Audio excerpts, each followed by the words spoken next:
I want to say a very special thank you before we get started to somebody without whom we would not be able to sit here right now and get this done. To Tech Sergeant William Wallace and my favorite person in the entire world, my little sister.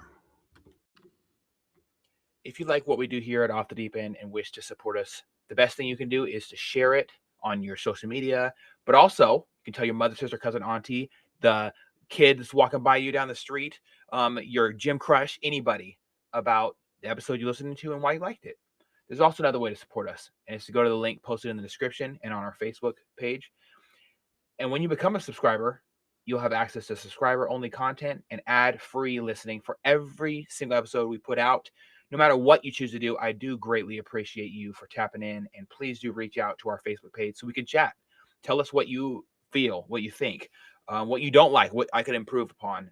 At the end of the day, this is meant to be a conversation starter. And just to be completely open and honest, every single penny that goes to the Off the Deep End program with subscribers is going to help other people by spreading the word via ads or getting new microphones so we can have more people at a time.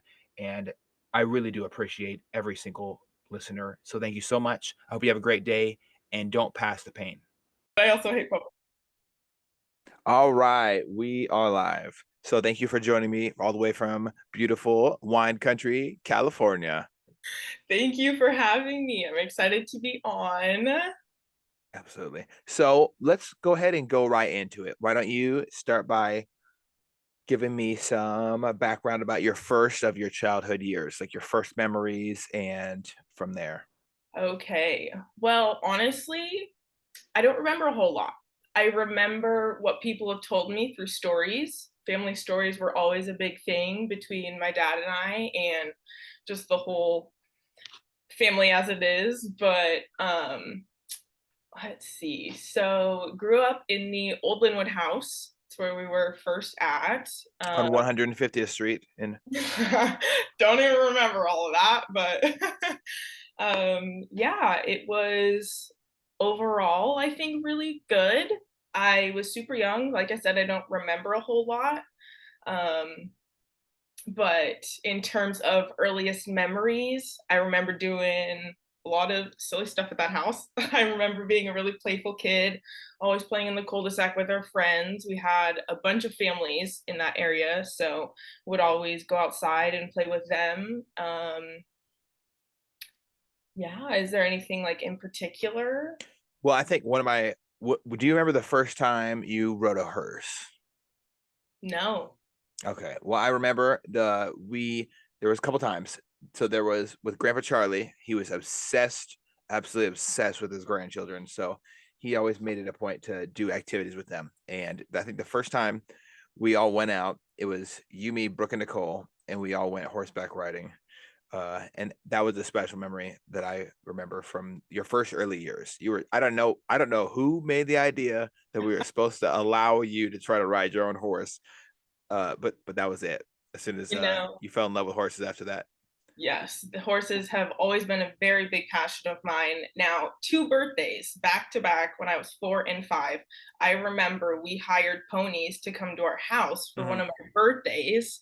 And that was the best thing I could have imagined. Having ponies in my backyard with a bouncy house. It was absolutely phenomenal. It was pouring down rain. I was the only one riding, and it Mhm. was the best thing The ever. yard was destroyed. Yes, yes, for a long time, but I could care less. I'm like, this is the best day of my life.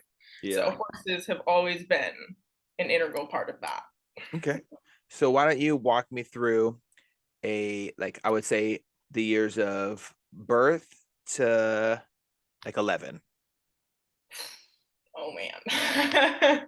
Okay, so I remember when I was super young coming to the house, it back in Linwood. And I think honestly, as it is, some of my earliest memories are where I've had like core memories, and those are sad. In all Mm. honesty. Like it hasn't all been amazing and fun and light. We will probably get into this later, but in that same Linwood house, one of the earliest things I remember is when my dad was being deployed, or Mhm. I don't specifically know what it was exactly, but I was sitting in my room, I was really sad, and I just kept crying and crying. Yeah. And Yeah, you were I crying. I was, like, bawling my eyes out, hysterical, I was super, super sad because I didn't want him to leave. Was that when he was, packing up all those giant bins Yeah. out in the living room? Yeah. Mhm, and then he had to leave that night, but we all said our goodbyes, and then he left, and I was just hysterically crying, like, I could not stop, and so I remember my mom calling him, being like, "You have to come back," and, like, put her to bed, and so he did that, and I was asleep, and he left, and so that's one of the earliest things that I remember. I was waking up, I just woke up, and I was like, "Well, where is he?" And then just the sadness hit, but that was probably one of the biggest memories I've had in that house. Mhm. Um, Again, I don't remember how old I was. I don't remember specific details. I just remember feelings because at that young age, you don't pay attention to details. You Of just know course. how you feel. So that house, like I said, a lot of good memories, kids in our block, always having a good time. And then I remember moving to the first house in Marysville. Um, that's when I started elementary school. I was in first and second grade at one school, and then I remember transferring to a new elementary school up there.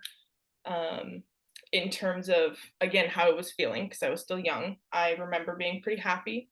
Um, it was a good time, and I think I enjoyed school. Didn't think I really had any issues. I liked the new area I was in. Um, and yeah, I think that was in 2007, Mhm.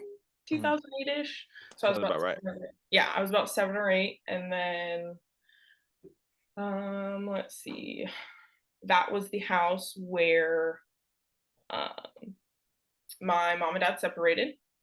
So I think that was at the beginning of 2008, and then I remember moving around a lot within the area. Like, my mom would move around a lot, dad would move to a few other houses, um, and that was difficult. I remember getting really good at packing because I was always in and out of houses, so I was like, "Okay, gotta make sure I have all my schoolwork and all of that." So I remember always being or always having to be organized and pre-plan and prepare for where I was gonna be at and make sure I had all my schoolwork and at that time, I was doing soccer. I always was active. I was in sports, so I had to make sure I had everything I needed for that. Um, and yeah, I think that goes on up until around age 11 or 2011, where I was around 11. But a few things that stand out is I was always active.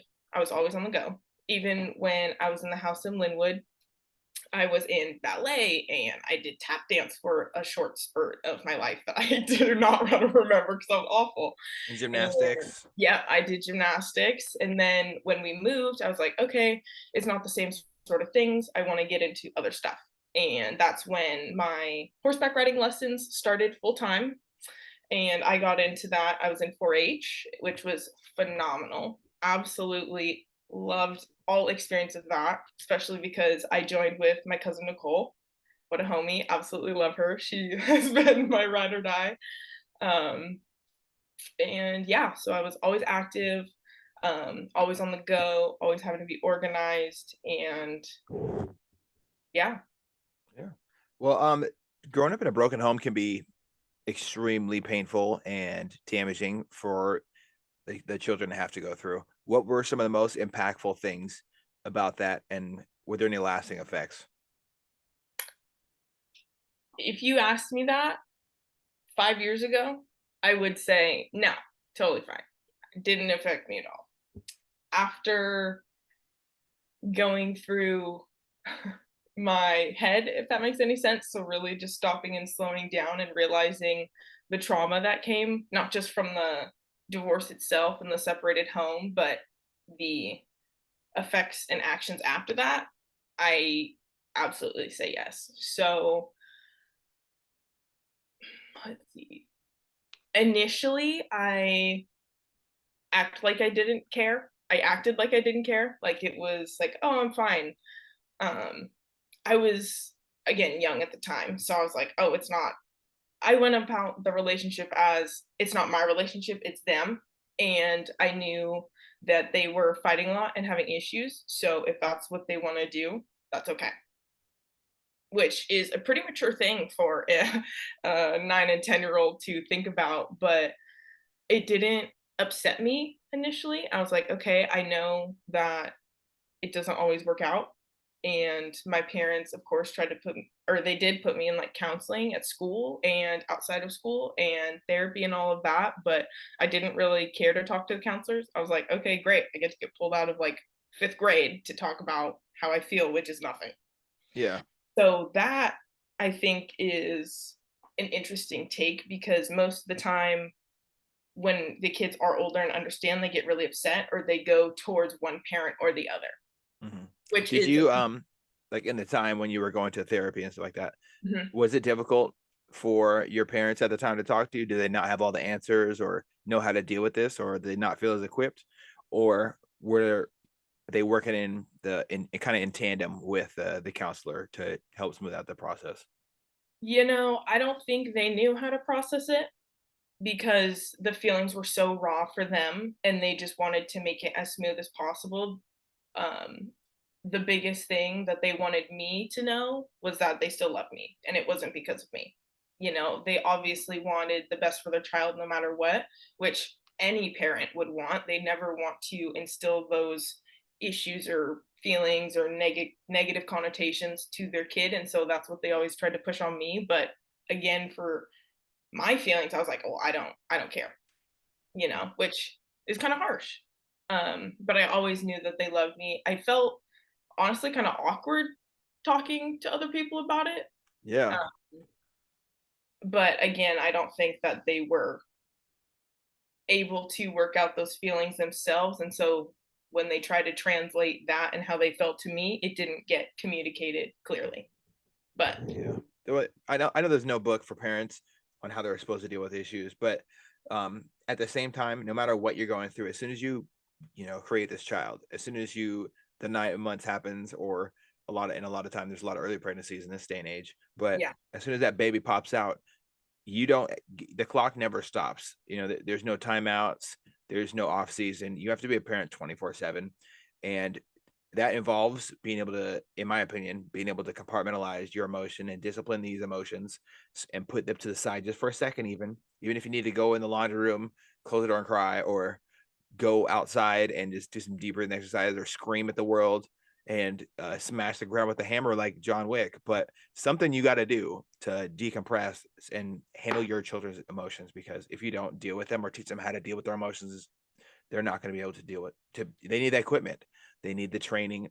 Like, if you hand a 18-year-old fresh out of high school going to the army a firearm and just say, okay, you got this, go kill the bad guys, it's not going to go well. The same thing is to be said about emotions. If you don't teach your child it's okay to feel things, it's okay to be upset, it's not going to go well ever. And I didn't, like, for instance, I didn't get they never sent me to therapy for these things, or tried to even have a conversation with me about it. All I knew was I was supposed to look out for little Brienne when she's going through these emotions. Like, so for instance, you talked earlier about waking up when, and you remember him being gone. uh yeah. this I felt like I had this calling, these shoes I needed to fill in around the house and trying to take care of you and my mom. And I didn't always do the best job, but there was a lot of um I just wanted to spend as much time with you as possible, and that's one of the things that I'm glad I was able to do. um make the best out of a tough situation. Absolutely. And it's hard, like you were saying earlier, like it's hard when you're expected to do something and you're not given the correct tools or tools to do so, just in general. Like it's nearly impossible. And part of that is because of not only are they not giving them the tools, they don't have them. They don't know how to process that. And so trying to instill that in your children is even further difficult. 100%. So we talked about moving and transferring from different cities, because you went from one city to a completely different city. And Yes. you were raised around all the people that I went to school with and their children, because it was a K-8, and it was a like a co-op. So the parents came in and were super involved. What was the difference between that school and the school you went to when you came up to Marysville? I would say it's a lot more hands off.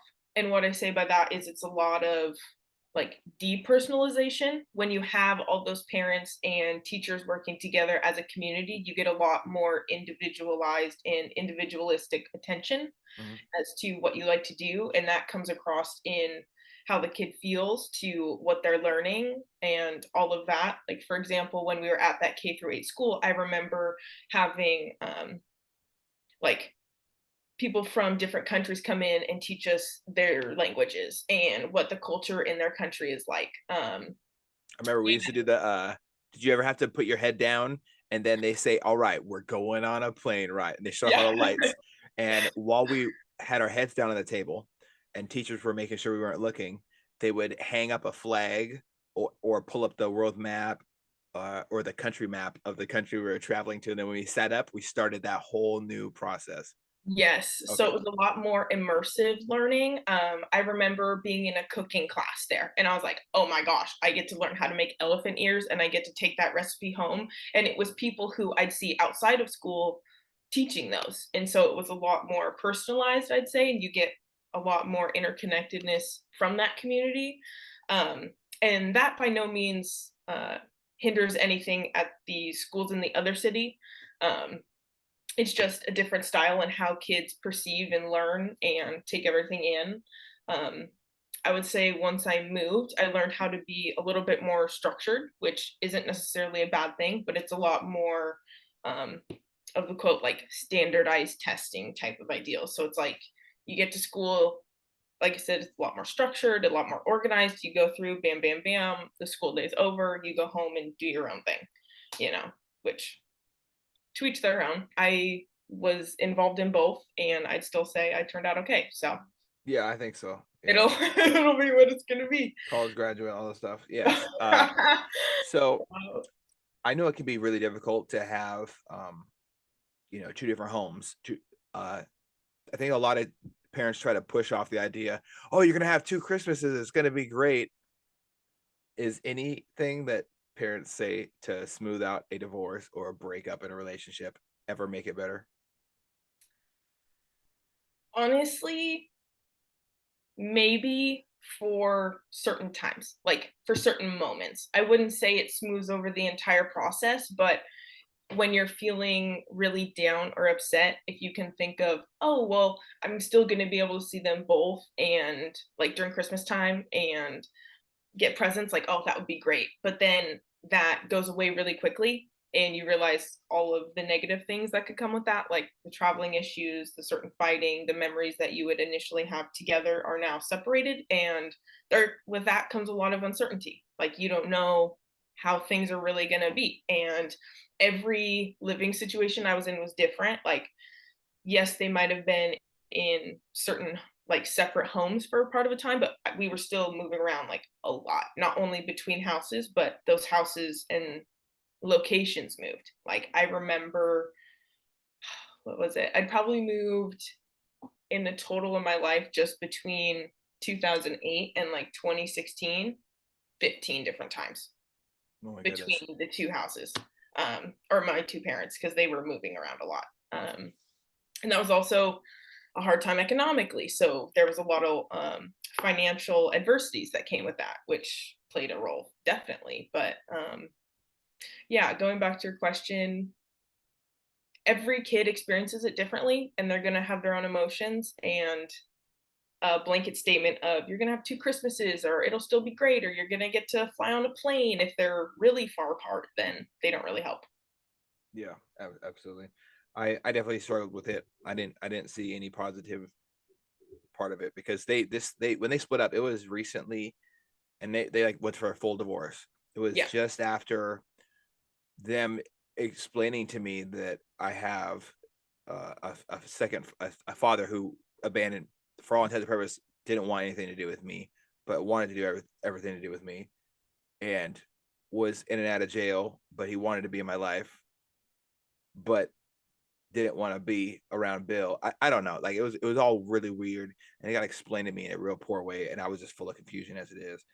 Um, so what does the ideal family structure on your dad's side look like? What is it that they say the family structure is, and then what actually is it? Um, if I could sum it up into a few words, I'd say it's not based in reality. Mhm. Um, and holding on to the past too much and not living in what it actually is and what it's developed into. Not to say that it's completely terrible, but it's not what they say it is initially. Um, there, I mean, everyone in the family's basically been divorced at least once, like give or take a few relationships, which everyone has their things, and that's not to say, oh, like they're completely terrible or they can't pick the right one. Just everything happens. Life happens, is what it is. Yeah. But we can't hold on to the happy times of the past when there's so many negative things going on in the present that people refuse to acknowledge or Mm. take on, and it goes on to hurt further relationships and causes distance. Okay. So I know, growing up, I saw they had this great, I think the words matriarch is like a powerful woman that runs the show, kind of thing. Yes. So there's great. Okay. I see. I'm learning Yeah, words. I'm absolutely. learning Okay. words. So there was Yeah. great, and her daughter was, the mother of your father. Yes. And then everything branched down from there. So Yeah. great was the super strong black woman who lived through the most like crazy intense times. It had a bunch of, um, she was really the roots of this family tree that they talked about. And how it got explained to me is that, everything that she does affects everybody in a positive way. And then sadly, once she passed, everything kind of got different. Everything changed. Like there's no more family reunion that is, it's not as rooted in the culture as before. They don't do everything surrounding, like they don't have the big ass Christmas where they lay out the table and Grandma brings out every single piece of fine china the world's ever Oh seen, my and just gosh. goes crazy. So, I'm always like, oh man, like, oh, really wish that, there was a possibility to, you know, recreate this idea. So Definitely, definitely.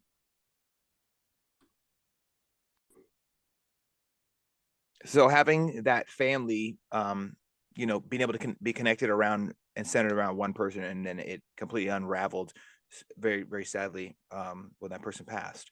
That shows me how fragile, people who root things in tradition, have it.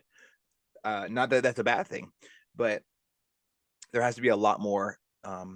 If everybody waters a plant at the same time, it's going to become overwatered. But if nobody waters a plant, it's going to wither and die. So there has to be a happy medium of, okay, let's have this good family structure. I know I'm at mom's side. Not everybody get along. There's a lot of, I think that there's been a lot of family members who say a lot of negative things about my mom because, um, for a multitude of reasons, and it's always bothered me. I've never been hesitant to be extremely vocal about what I think about people, because I think honesty is the best policy, and the truth will set you free. So if I'm telling you that you're making a mistake as an adult at the age 8, and you don't like it and get all mad and butthurt, yeah, things get fun. So I know that in my mom's family, in our mom's family, things were just wild because there was a lot of, built up nonverbal aggression, jealousy, competition, and stuff like that. So, what did you experience from your mother's family? I like you said, it was a lot of things. There was always something going on, whether it was drama or whatever it may be, which every family has their things. No matter, you could be the most picture perfect family on Facebook, but we all know that everyone has skeletons in We their all know that closet. Rachel Don't. cheated last week, Jonathan. Okay, like don't start, Karen. We all have things. You can't even trust the internet anymore. So it'll be what Absolutely. it's gonna be. But Yeah, some of these um, Photoshop things were pretty wild. I can yeah. imagine can imagine what happens when you don't tell what your family is like. Oh, yeah, but, I have to say I was closer with the cousins on my mom's side because they were closer in age and distance. We would see them a lot more frequently, and I did get into horses with,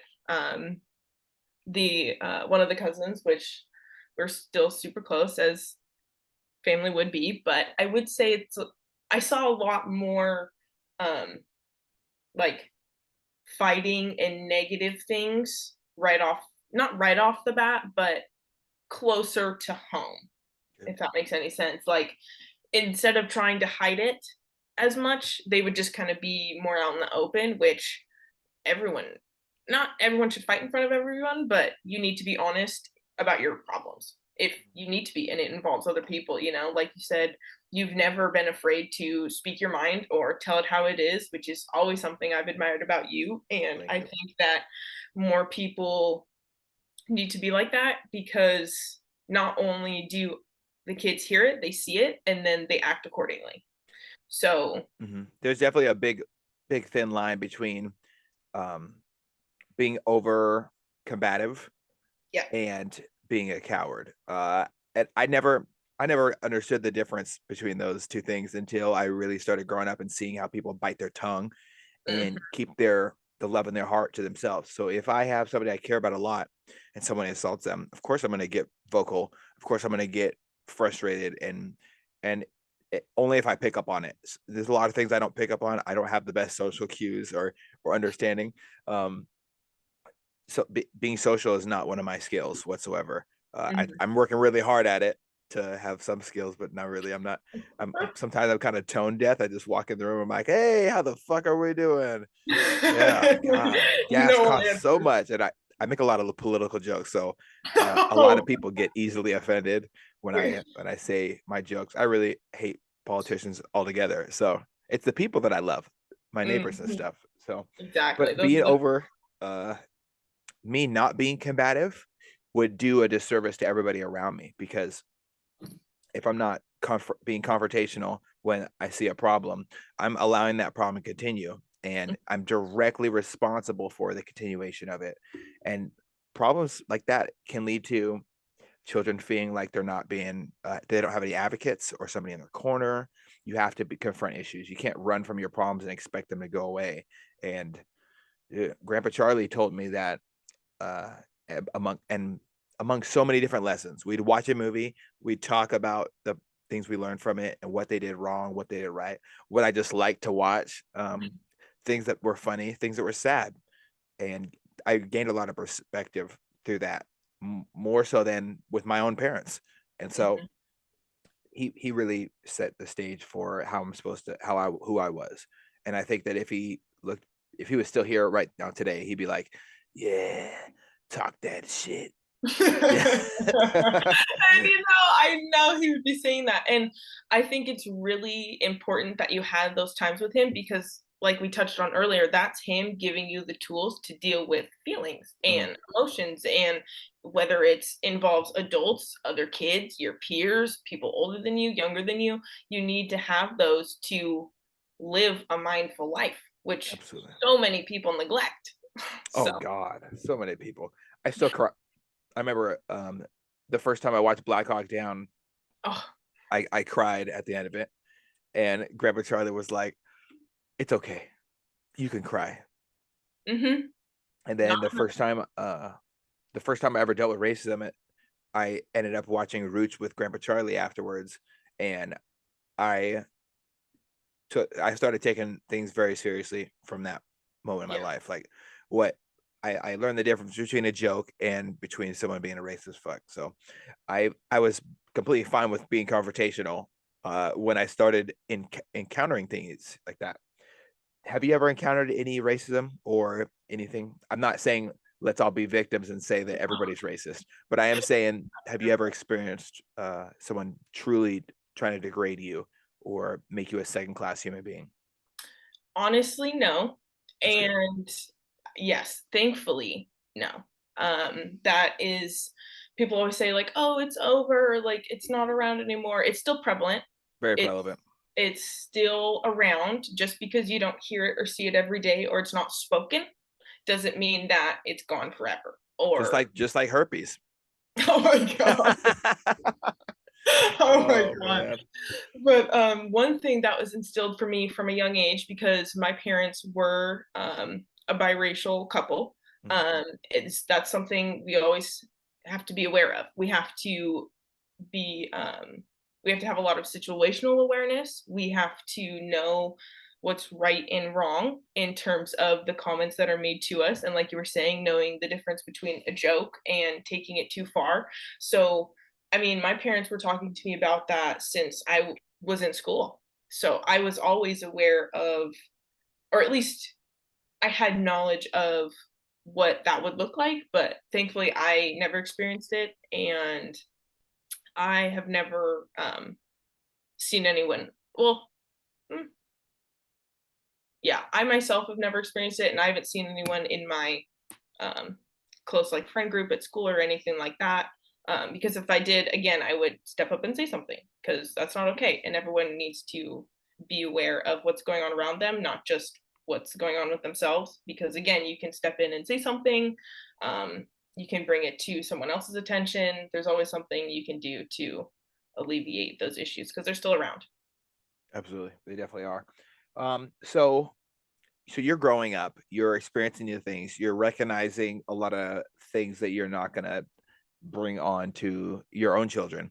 What are some of the things you realize in the early stages of your life that you think that, like, parental qualities or family traits that are not going to be something you bring to your children, and why?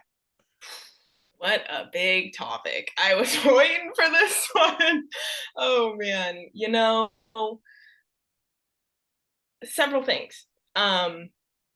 Growing up, it wasn't always great. I wasn't always in the best of situations, and in terms of family and home life, and what I don't want my kids or anyone else in my family to experience, it's a lot. I'd say one of the biggest things, and we've kind of been touching on it the whole time, is learning how to not only deal with your emotions, but deal with your emotions in relationships in your life. And that starts with yourself. Um, uh, just a little backstory. So this past 2.5 years with COVID and everything, I had the opportunity to work in agriculture. And it was a job where I was alone walking vineyards for 16 hours a day. And up God, in, that must suck. Oh, I would hate oh, to do that. How amazing is that? What? it was very hot, but I gained so much character from it, and it opened my eyes to everything, all the technicalities and advancements that go into agriculture and farming and everything. So that's a whole nother topic, but probably the best times I've had working in just gut wrenching hard work. And I was like, wow, I have so much admiration for everyone in this field. Anyways, my whole life up until that point had always been go, go, go. It was always be focused on the future, don't get distracted, like think 4 steps ahead so that your future is easier. That's been the essence of my life. And when the whole world stops, it's hard to not stay busy.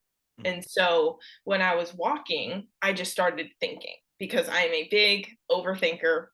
Everyone probably already knows I'm in my head all the time thinking, because Spiral out, yeah. yes, because you always want to be prepared. You want to meet or exceed expectations. Like that's always been how it has been growing up. So when I had this time to stop and think, I started going through my own head, which is scary.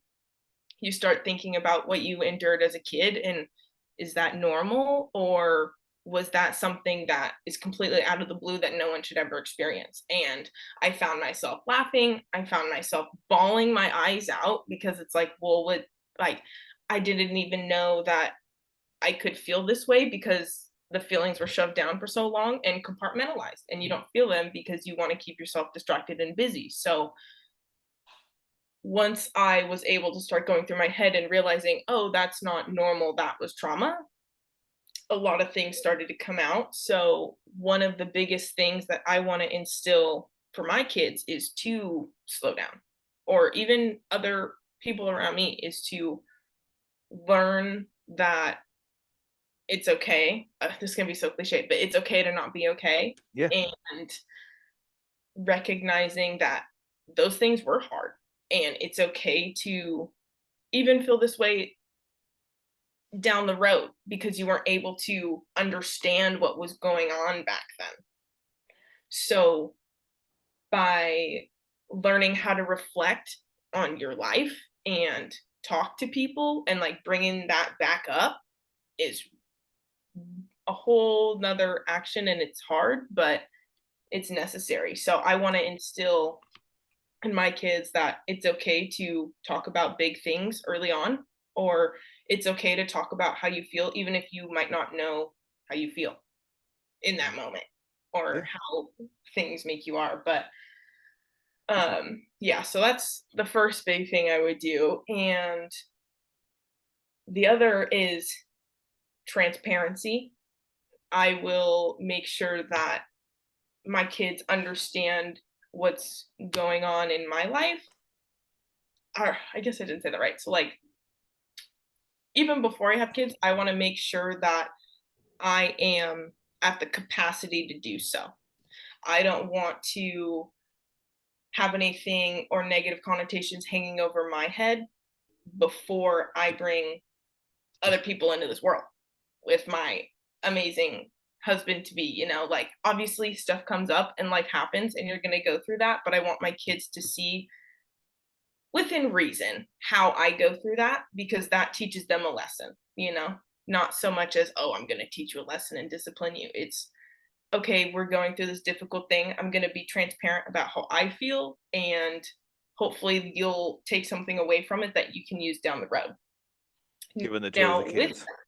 exactly, and not, but that's a double-edged sword because I say within reason due to the amount of stress that that can put on a kid.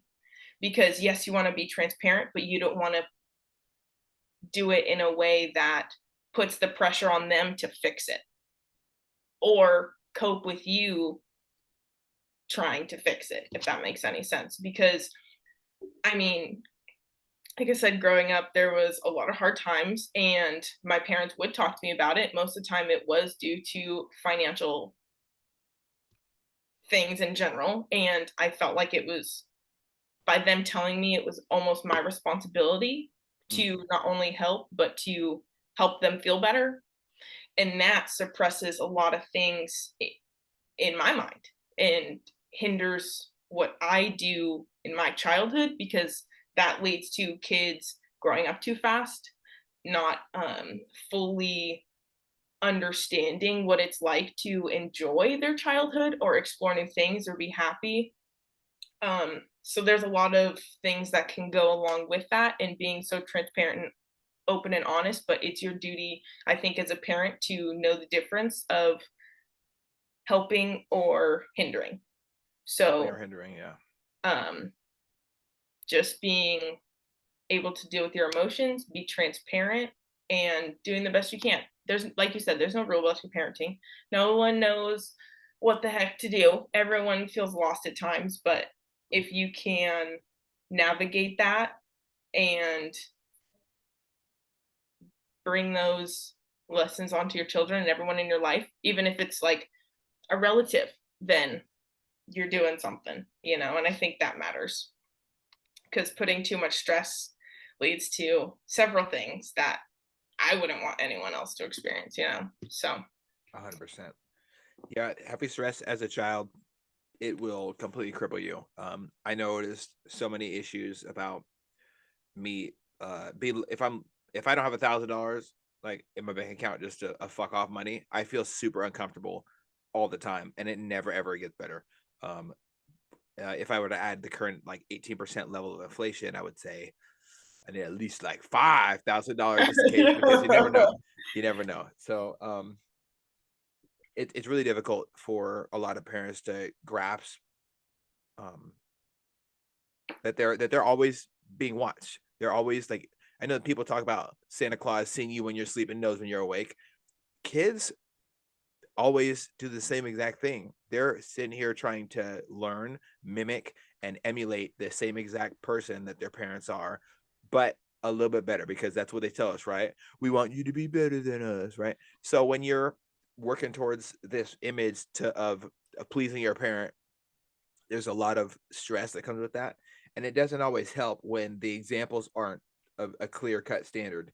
And I think the important thing that I don't carry to my children or the important things are hypocrisy is number one on my list. That is the king pet peeve that I have from any human being ever around me. I can't sit around somebody who says they are going to be there for you and not be there, or, and that's just generalizing. I'm not pointing fingers at anybody, but one of the big things for me as well is that you communicate when you're hurting.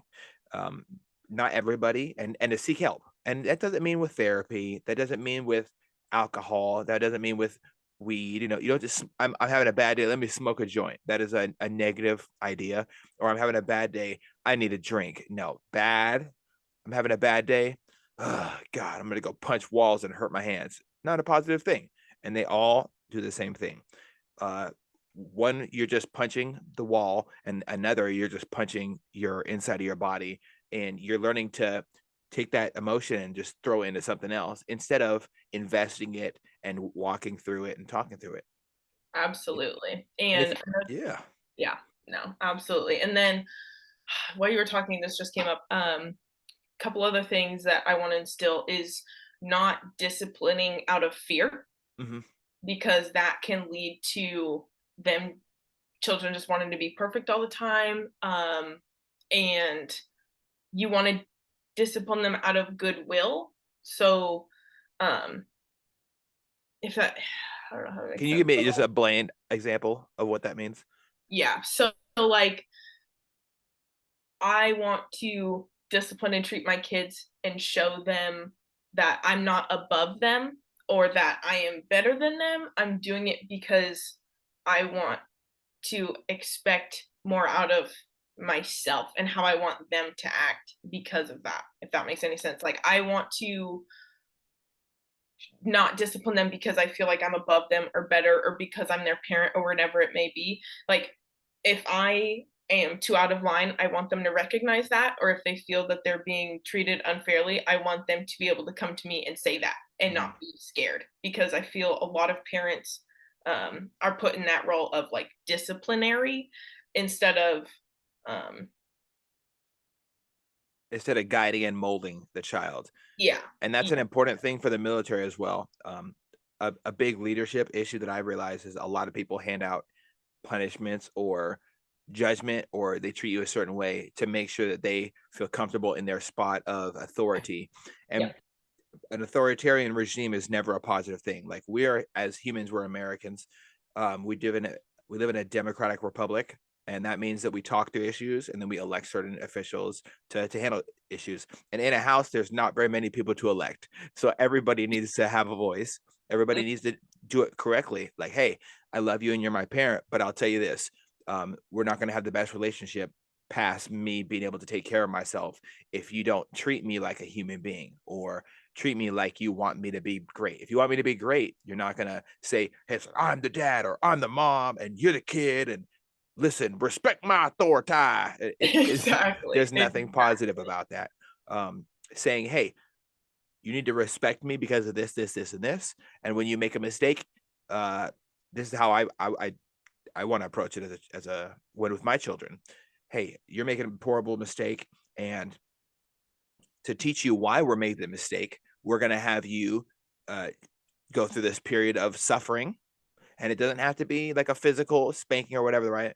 But we're going to go through this period of suffering. You're going to do physical labor or exercise until you have felt the repercussions of these actions. So once we can do that, we're going to talk about why we did the actions and why it was necessary and the lesson behind it. And I don't give a shit if it takes 3 hours, you're going to get the message. Exactly. But not a 2-minute spanking and just being mad at your kid and being all worked up is not a positive way to teach. Yeah, I don't think the kid really gets anything out of that. Not to say that it's not necessary in certain aspects, but it's going to be clearly decided beforehand. So, no, I completely agree. Like, I remember your dad smacking you on the hand and saying, "Die, dice." Oh, did I? I was like, what the hell? One time I said it. One time I was a kid. I said, what the hell is dice? How is she going to understand that? She barely speaks English. And you, no, I knew what that mean. Or like my middle name. If my middle name came out, it was all over. Okay. Yeah, oh God. Yeah. There's so many different parenting styles out there. And I often receive a lot of criticism from people who are parents, like, oh, it's not going to be that easy, or it's blah, blah, blah, blah. Well, have you tried any other way other than your current approach? And the answer is usually like a deafening silence. Because Yeah. listen, my way or the highway doesn't always work. You have to be willing to try new things and be open. And that's the previous generation before us are horrible at being open to new things. They don't do well with change. Anything that goes again, like they're horrible with it. They're like, well, oh, it's not going to be like that when you have kids. That the fucking ain't. The fucking ain't. Yes, it will, because I'm going to try. And if it doesn't work, I'm going to find a different way to try to achieve my goal. There's no A to B when having kids. No. And the thing is, you can have 4 kids in the same household and they all have to be approached differently. Like what works for one isn't going to work for the other. And obviously I'm not speaking from experience. All I have is a fur child right now, which thank goodness, love little Willis. But at the same time, you do have a voice, and you know what you don't want, and you know what you didn't like about what happened to you and your friends. And this isn't to criticize parents. Every parent or person that I've talked to just wants to be better. It's like, I want you to have a better life than I had. And I have to say, like, through the generations, yes, it's improved, but not in all aspects, not in all 7 ways. So there are 7 ways. Yes, there are. Wait. Oh, 5 ways. Okay, excuse me, 5 ways. So what are these 5? I must know now. Okay, so it's mentally, spiritually, emotionally, physically, and financially. Okay. I think that's what it was instilled in me when I was a child. That's what I am slowly learning in my adult life. And as I become older in the world, you can be the richest person in the world, but if you don't have a good relationship, then you feel empty. You have to fill up all 5 cups to, I think, be successful in this world. And that means a lot of different things to different people, because money is the easiest thing to get. Having a solid relationship, having a healthy mind, knowing how to take care of yourself, those are the things that you can't buy and you have to learn. That you can't buy. You can't go get it at a store. If everybody did, then we'd all be perfect people, which obviously is not the case because no one's perfect. But I think I always keep those 5 things in the back of my mind, because if I'm failing at one or having an issue in my life, I realize it's because I'm not keeping all those things at the front of my brain. 100%. So. Wow. Well, that's a pretty great way to look at life. I've always thought you were extremely bright, and I knew you are going to be a great mom. You're already a great person because you recognize your faults and you work on them. You don't need to be a superstar and just be this heroic figure of the United States military or the entire world to be a great person. All you have to do is try to get better every day. But if you accept your current position of not knowing how to do something or not knowing how to handle a situation, and you rely on somebody else, you're subject to their approval or their change or their help or their influence. Or if you are stuck in the same route in your life and you're just like, I don't know how to get through this, I should do nothing. That is like the worst quality to have. Yeah. And it's tied in directly with insanity. You have to, and some people I've heard multiple times, and it's been used in a lot of books that I've read, that to commit to change, you need your current situation to be worse than what the steps you need to take to have self-betterment. You know what I'm saying? Okay. Yeah. No, absolutely. Yeah. I completely get what you're saying. And not to bring in economics, but in econ, that's what we call a negative feedback loop. So yes. Negative feedback loop. What is a negative feedback loop?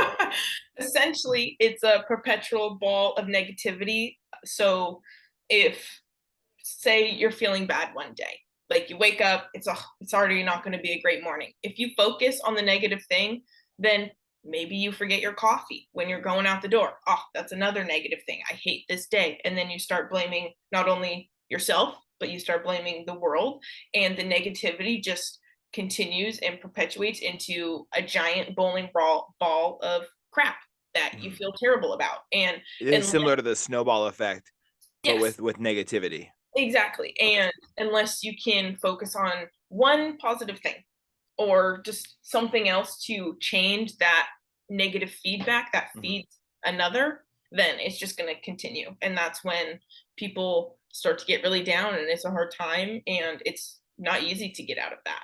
You know, there are positive feedback loops, like I even if love those. It's yes, so much it's like fun. when you start to get like all the confidence and you're like, oh, this is going to be a great day, even if something small happens that might hinder your day, you still focus on the positive and you can get over that.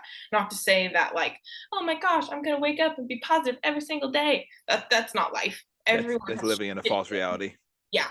So as long as you can try and find something good out of the day, that's what matters. I personally wake up and I say 3 things I'm grateful for to practice gratitude, because not enough people do that.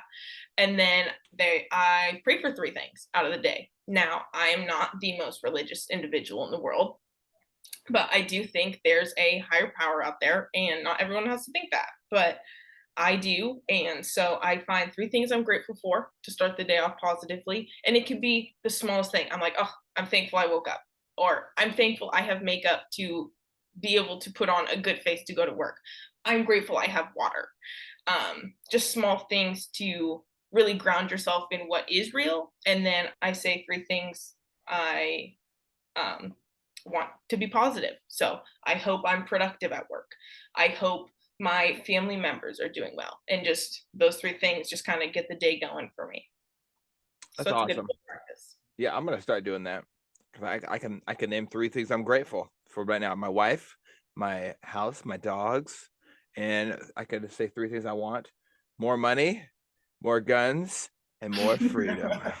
Right. And it doesn't have to be like a big thing. Like I just take on my drive to work, I'm like, oh, I'm just going to take like a minute and think about it. And even that small change will do something, because it starts with something small. You can't just wake up and instantly be a better person. It takes practice and consciousness to do so, which is almost the most difficult. Oh God, definitely. It's hard to look in the mirror and say, oh, I don't like what I see. Let's improve upon it. But that is the number one thing I try to express to people when they come to me with fitness goals. I have them do an exercise, and it's an exercise that a lot of people get uncomfortable when I talk about. But I tell them, okay, so you want to change something, right? Why don't you go in the mirror right now, take off all your clothes, and look at what your body looks like. If you don't like what you see, ask yourself why you haven't done anything prior to this to change that. And then my favorite thing is, okay, now I'm crying. Why did you make me do this exercise? I said, no, I did this because to remind yourself of your self-worth. You're crying right now because you want to be better, and you know deep down beyond your every fiber of your being that you deserve to love yourself more. And so it starts right here with acknowledging we're at ground zero as far as self-love. Because if you don't love what you look like you're probably not going to like what you don't see. So we're at ground zero. We start to set these building blocks. Okay, let's first we change the diet, then we change the fitness plan, and then we slowly attack things, and it builds and builds and builds. And next thing you know, oh my goodness, I can see a physical change in my body, and that spirals into this beautiful, great, beautiful wall of positivity, and it protects you from all the negative aspects. Yeah, and not only positivity, but confidence. You Yeah. know, I would have to say that body image is one thing that I have struggled with and continue to struggle with every second of every day. Well, your eyebrows look great. Don't even worry about it. Thank you, thank you. I try to do them. I do them myself. Yeah. I'm gonna take a leaf out of your book and see my wife Rhiannon, and obviously she's great with doing hair. I was like, she's like, do you want me to do eyebrows? And I said, I don't know. I've been scrubbing for a while. I think I'm done with it. Yeah. I'm done with it. I might let her go to town.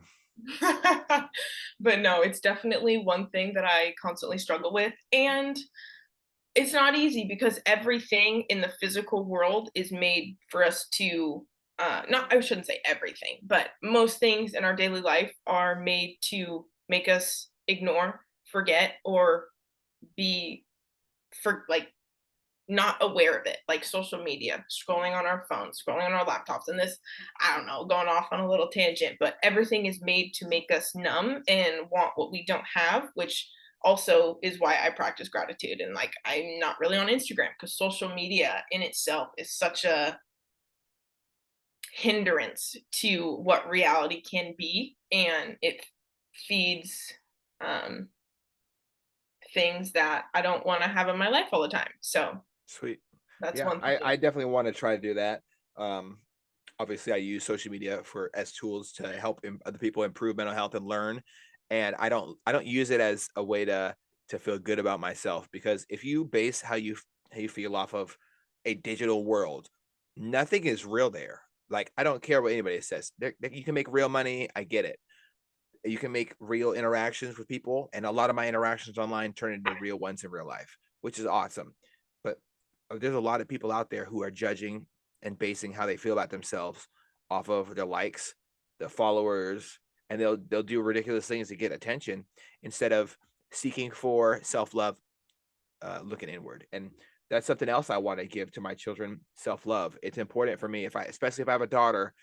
This is the most amazing thing I've ever heard in my life, to walk her in front of the mirror and have her tell herself she's beautiful, tell herself that she's loved, tell herself that it doesn't matter, she doesn't need makeup. Like, an exercise that I want to do regularly, a mental and physical exercise, is to shoot makeup. Willis, come on, Sorry, buddy. that's my But assistant. Sorry. but to shoot makeup when we go shooting, because my children are going to be very involved in firearms, especially from a young age, so that we can not have any poor gun related incidents, or so we don't have the curiosity that leads to, oh, I wonder where the key to the safe is, so I can look at the guns and play with them. And it's not good things. And to live in a prepared house, you want to have guns that can be loaded quickly. I don't want to lead to gun related incidents.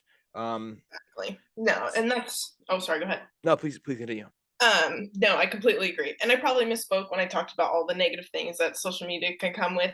No, it's probably a lot honest. No, I definitely agree. Like, it's absolutely such a useful tool with connecting people and um spreading positive and like positivity and all the good things that can come from it. It can is the key right there. Yes, Yeah. yes. I didn't mean to make a blanket statement as, oh, everything's bad. There are some great aspects, but I think too many people find their self-worth and their value in it, which is not healthy. It's extremely harmful.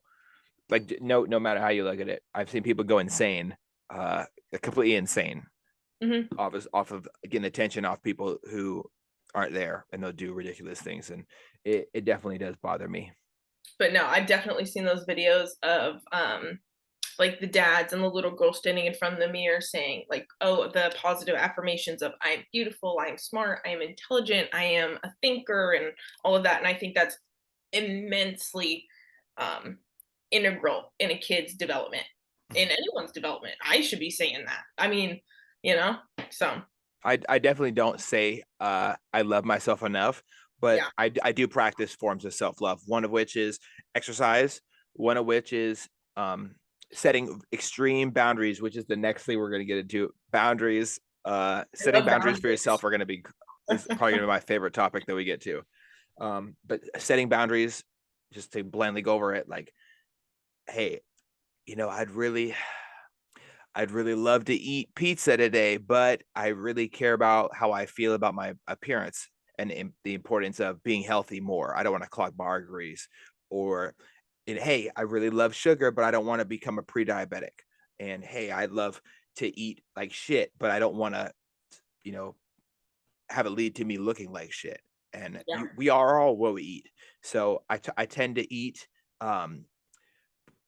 nice healthy portions of excellence and greatness. And no, I'm joking. But I wish, where can I get some? Yeah, but setting boundaries is good. Like, I don't enjoy watching too much TV. I try to stay away from it. I try to do other things that make my brain think and challenge my artistic skills. Yeah. In any game that I play, I want it to have something to directly affect me in real life. So limiting video games, limiting time on YouTube, limiting even limiting time with your family and your partner to a certain extent can be beneficial, but can also be very harmful. So if I spend too much time like crowding my wife when she's in a focus time, when it's time to do her studying or stuff like that, it'll disrupt her education. So I need to set those boundaries. No matter how many time I spent for her when I was deployed, and I know I love my mom. I know I love my dad. I know I love my sister, but I need to make sure my sister is thriving and challenging herself every day in California, and that I can't spend as much time as I want to with my parents because they did some shit and it really fucked me up and bothered me. So I've got to make sure that I'm not doing that. And um, yeah, setting healthy boundaries is important. Before we continue, I want to just let you know that here at Off the Deep End Podcast, we do talk about some things that can be extremely triggering for some of the listeners, whether it's domestic violence, suicide prevention, mental health resources, vet resources, veteran stories, active shooters, fitness, and even recovering from addictive substances. There's only one place I go to spread my message of positivity about not just going through things, but growing through them as well. For this, I use Anchor.fm. It allows my listeners to listen on over 7 platforms with a click of a button. Make sure you download Anchor app or go to anchor.fm to get started sharing your story. So setting boundaries, what does that look for you? Because setting boundaries is a way of starting self-love. Yes. So I have learned that not only setting boundaries, but boundaries can be healthy. Okay. Not only for you, but for other individuals, because that is a very big topic that I learned while I was in college. In terms of having to deal with both my parents and all of that. But setting boundaries means you care about yourself, in all honesty, because that's what it comes down to. You not only set boundaries to um like keep other people, not boundaries aren't only to keep other people out, but it's to preserve your self-worth, how you feel, and really your entire life. Because if you let too many people walk all over you or do things that make you not feel good, then everything else in your life takes over and you feel like you have no control. Yeah, and that can be a horrible feeling too. Really stressful. Absolutely. And that can lead to a lot of other things. And then that's when people feel powerless. They feel like other things are guiding their life, whether that's in terms of addiction, other relationships, and everything, Or expectations like you brought up before. I think there's a big connection between uh, the word family. It can be a good great thing that's so important in our lives. It can also be something that you use as a crutch to meet expected obligations that you feel that your family should show up to. Like, so one thing that I try to do when I'm setting my boundaries, I say, I really don't want to go to this. Mm-hmm. If I know that if I'm gonna be pissed off the entire time there because I'm around somebody who constantly does things that I wouldn't want these people around my children, some people that are in my family. So why would I want to hang around them right now? Like, I'm years out from having kids. Like, almost like next year, as soon as Rihanna's knees healed, we're popping out the babies. Pew, pew, pew, pew, pew, pew, pew, pew. Like at least 12 of them. At least 12. Oh And you know what? If she only wants to carry 2, I'll carry the rest. Facebook said I could. So no, we all know everything Facebook says is true. We all know it. It's the only way. Yeah. But that's one of my healthy boundaries. I say, okay, this is an obligation because they were told their whole life it was an obligation to show up to this. It's not because they want to be there, and I'm not going to do it. No, I'm not. And you know what? It takes one person to stick their hand in the fire so others' hands won't get burnt, and you'll start to notice these things around the people once you say these things. For those who do not, how many other people don't want to go because they just don't understand that level of self-worth. Like, I know I'm not going to be happy if I go to this, so I'm not going to go. I know I like me personally, I can say this, and this is probably an extreme comparison, but sometimes you need those. I wouldn't want to do meth or heroin. So I don't do them. You can take that and apply it to anything. I don't like to dance at a wedding when I don't like the people there, so I'm not going to do it. Or I don't like to sing in front of people because my voice changed octaves throughout high school, so I'm not going to when I used to be in choir and all these events and stuff. So these Mhm. boundaries are essential. So what other boundaries do you set? Um, I set several boundaries, like I said, and it's also living through them and having the example of other people being able to set them, kind of like how you were saying, and then other people begin to think like, oh, that's okay. Number one, just because they're blood does not mean they're family. That's Let's right. let's Yes, start Lord, air it out. you can choose your family, and that's ultimately what it comes down to. Just because you're quote related by blood doesn't mean that you have to bend to their every will and need. That's the biggest boundary that I've probably learned, and I have to say a lot of that is because of the role model that I had in my life, which was you, because you would always come to me and be like, well, if you don't want to do it, why do you do it? And I'm like, well, because I feel like I have to. And giving, and by me even putting that out in the world, that gives other people the power and takes away from myself. Because it's like, well, why would you want your kid to do that? No. Well, then why are you setting that example? You know? 100%. So setting boundaries with family in terms of who I want to be around, who um, who I allow in my life. And that's not coming from a conceited place. It's not like, oh, I'm so great and I'm not going to allow them. It's no, you haven't done anything positive, or you haven't helped me or made me feel better. So why would I want to be around you? Or your kids for that point. Because yeah, Exactly. at some point we all become servants of the world, and it could be like a couple people, like our families, like if we're a mother or a father or whatever, we have to look out for our little flock. And if you're not going to help them grow into great people, why would we want to be around you as an individual right now? Absolutely not.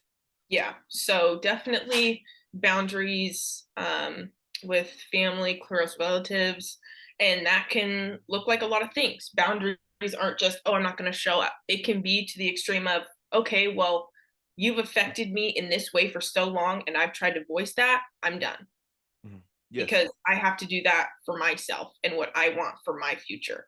And that's what I found myself doing a lot when I was in college, because it's in college is such an interesting time because you're trying to mold yourself. And this was also the time when I talked about earlier, I was walking fields, so I was trying to process my past while bettering my future while still keeping everything up in school. And it can be so much that you are forced to focus on yourself because you want the best for your future. And that means not talking to some people. That means acknowledging that they hurt you, and you're only going to accept what you want to accept, not because you have to. It's because you want them in your life, not because they have to be in your life, or the expectation is there that they did so much for you that they have to be in your life. You can't rely on the past to like propel you into the future. It has to Hmm. be an ongoing conscious decision. And so setting those boundaries help you focus your energy on what you have to, you know. Also boundaries with myself, like going to the gym in school. So I would wake up at 3 a.m., go to work at 4 a.m., work until 9 a.m., go to class all day. And I knew I still wanted to better my self image and feel good. And so I'd go home for an hour and go back to the gym. And when I went home for that hour to change, it'd be like, oh, I really don't want to go back. But I set that boundary of, I want to get some exercise. I want to feel good about myself. And to do that, I have to go to the gym.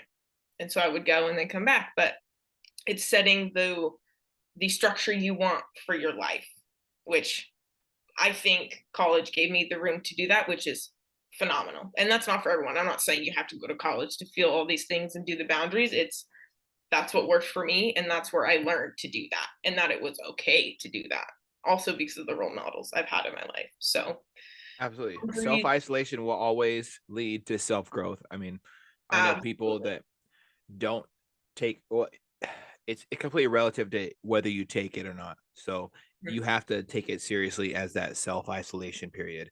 And if for me, for example, I was away from my wife for so long, who was my girlfriend at the time, and then became my wife. I was away from my sister. I was away from my mom. I was away from my dad. I was away from my stepdad. I was away from everybody. I was trapped in a world where none of my family or friends are there, like literally 3,000 miles away at least. So I didn't have those people around me to influence me. I was able to influence myself and set my own boundaries and decide who I want to be. And self-isolation is self-growth. The best advice I can ever give to anybody is get the ever-loving fuck away from where you are with your family, and it doesn't matter how close you are, get away from them. You need to get away from them. You cannot always be right there. You can't always be close with your family and your friends because you will always be influenced, and that goes for positively and negatively by everything they do, whether it's installing guilt trips, power flexes, whatever it is. There's Gaslighting, yes, all that. it's all gonna, and it's gonna affect you very heavily because these people have been affecting you since you were a child. Affect yourself. Try that out, and you will. And that, for a lot of people, I know that might sound jaded. Just me. That's just me being self-aware, but is honest to God and tried and true for every single person who left with me. Everybody was working on themselves, and you don't really find out who the fuck you are unless you do. You need to self-isolation. You need to walk those vineyards in California. Leave. Go to go to the vineyards. I'm going to the vineyards. Uh, I'm about to start walking right now. No, and it can be as simple as taking a walk with just yourself. Like, don't listen to music. You can sit in a corner. You can sit in a room and shut the door. Like, just being with yourself is the hardest person to be with because you might not even know what you're being influenced by until all that noise shuts off. Mm-hmm. And that is when you learn how to, or just that you need to deal with yourself and work on yourself so that you can be a better person overall. And that's the most valuable thing that I have ever learned, probably in my life. I always remember my dad's mom, Grandma, God love her. She is Yes. phenomenal. I remember sitting at, I was 16, 17, and she sat me down and she's like, Bree Bree. And I was like, yes. She's like, you need to slow down. And I was like, what do you mean? Like, I'm sitting down. Like, because I was always on the go. I was in 3 sports. I had 2 jobs. I was sometimes not sleeping. I was always on Burning the go out. to stay busy. There was a period of time where I was up for 72 straight hours Yeah. in high school. And I was It's just like, called sleep drunk. yeah, When yeah. you're walking around and everything is all jacked up. It's worse than being drunk. Because you just instantly start falling asleep and then you wake up and you're like, what happened? Because you didn't Yeah. know you fall asleep. Your chest Yeah. is warm. Yeah. You're thinking weird thoughts. Yeah. She Hard sat to me down balance. and she's like, you need to slow down. And I didn't know what that meant until I was alone by myself doing that self reflection. And that's the most important thing. Now, another thing that's motivated me since I was probably about 13 is something that someone you told me to listen to. I remember you were in high school playing football. I came to your games and I was like, wow, he's like so motivated all the time. And that's the point I started to getting really into school sports, like track and cross country. And I was like, how do you stay motivated? Like, how do you get pumped up? Like, I always want to better myself. Like, I don't know what to do. And you've always guided me. And you told me to listen to Eric Thomas. He's the guy. And I still listen to him to this day. To this day. To this day, he is the best motivational speaker. And I'm not saying it. You have to go listen to him. But he has motivated me in the times where I've been at my darkest and weakest. So just being able to pull yourself out of that sometimes, you need a lot of help. And having those people in my life to do that are immensely helpful. And I couldn't do that without realizing and spending time just by myself. Mhm. So, Well, I'm glad to have played any part in your life. oh, You're one of the most phenomenal human beings that I've ever had the distinct pleasure of being around. So there's a lot that can be said for things that inspire you. And inspiration is a huge thing. One person that inspired me to go to the military was your father. Seeing the level of importance surrounding him going into the military, where he donned his military uniform, how he came home and still tried to read to you after working all weekend, and it would be like he'll get home whenever he gets home, and he's falling asleep on his knees with his torso on the bed, and it always makes me laugh when my dog does the same thing. He'll Brutus will climb on the bed, his back legs stay down because he's a lazy bum, but he'll like half crawl on the bed, and then he'll just go and your dad used to do that, but reading books, and then I'd come in the room and finish reading the books, tried and and try to get him to bed yeah. so he doesn't snore and wake you up. You're so stubborn. They're so stubborn. He always like, no, I got this. I'm fine. I'm fine. Yes. And then he'd be asleep 2 minutes later. Yeah. But whether it was Oh a man. family story or reading me a story, absolutely. It was my favorite book he read to you was the Froggy with the swimming and the frog one where he's learning how to swim. So that really stood out to me. This is odd question, but do you remember the butter story that he would tell? Yes, I remember the butter story. That was a good one. But my favorite story is Uncle Harlan getting his ass whipped by Great for being bad, and all the kids were getting the ass whippings because they stayed out past dark, and when the lights come on. And it's really crazy about that. The reason why parents are so freaked out about the lights coming on, especially Black parents, is because of sundown towns. Did you know that? No. So a sundown town is when if the suns were down and you had a skin color that was other than white, you're probably looking at being lynched. And this is not something that's new. It's been going on, and it continues to go on in this day in America. So that is a big reason why people used to freak out about the lights coming on. If you're not home, if you're Black and you're not home by the lights coming on, your children could be lynched. And that was something that I never really it was never really spoken about, and that's that trauma shit that is completely invested in how we teach our children. And one thing I'm going to teach my kid is you stay out whenever the fuck you want, okay? Because that don't happen where I'm not going to live where my kids can't stay out.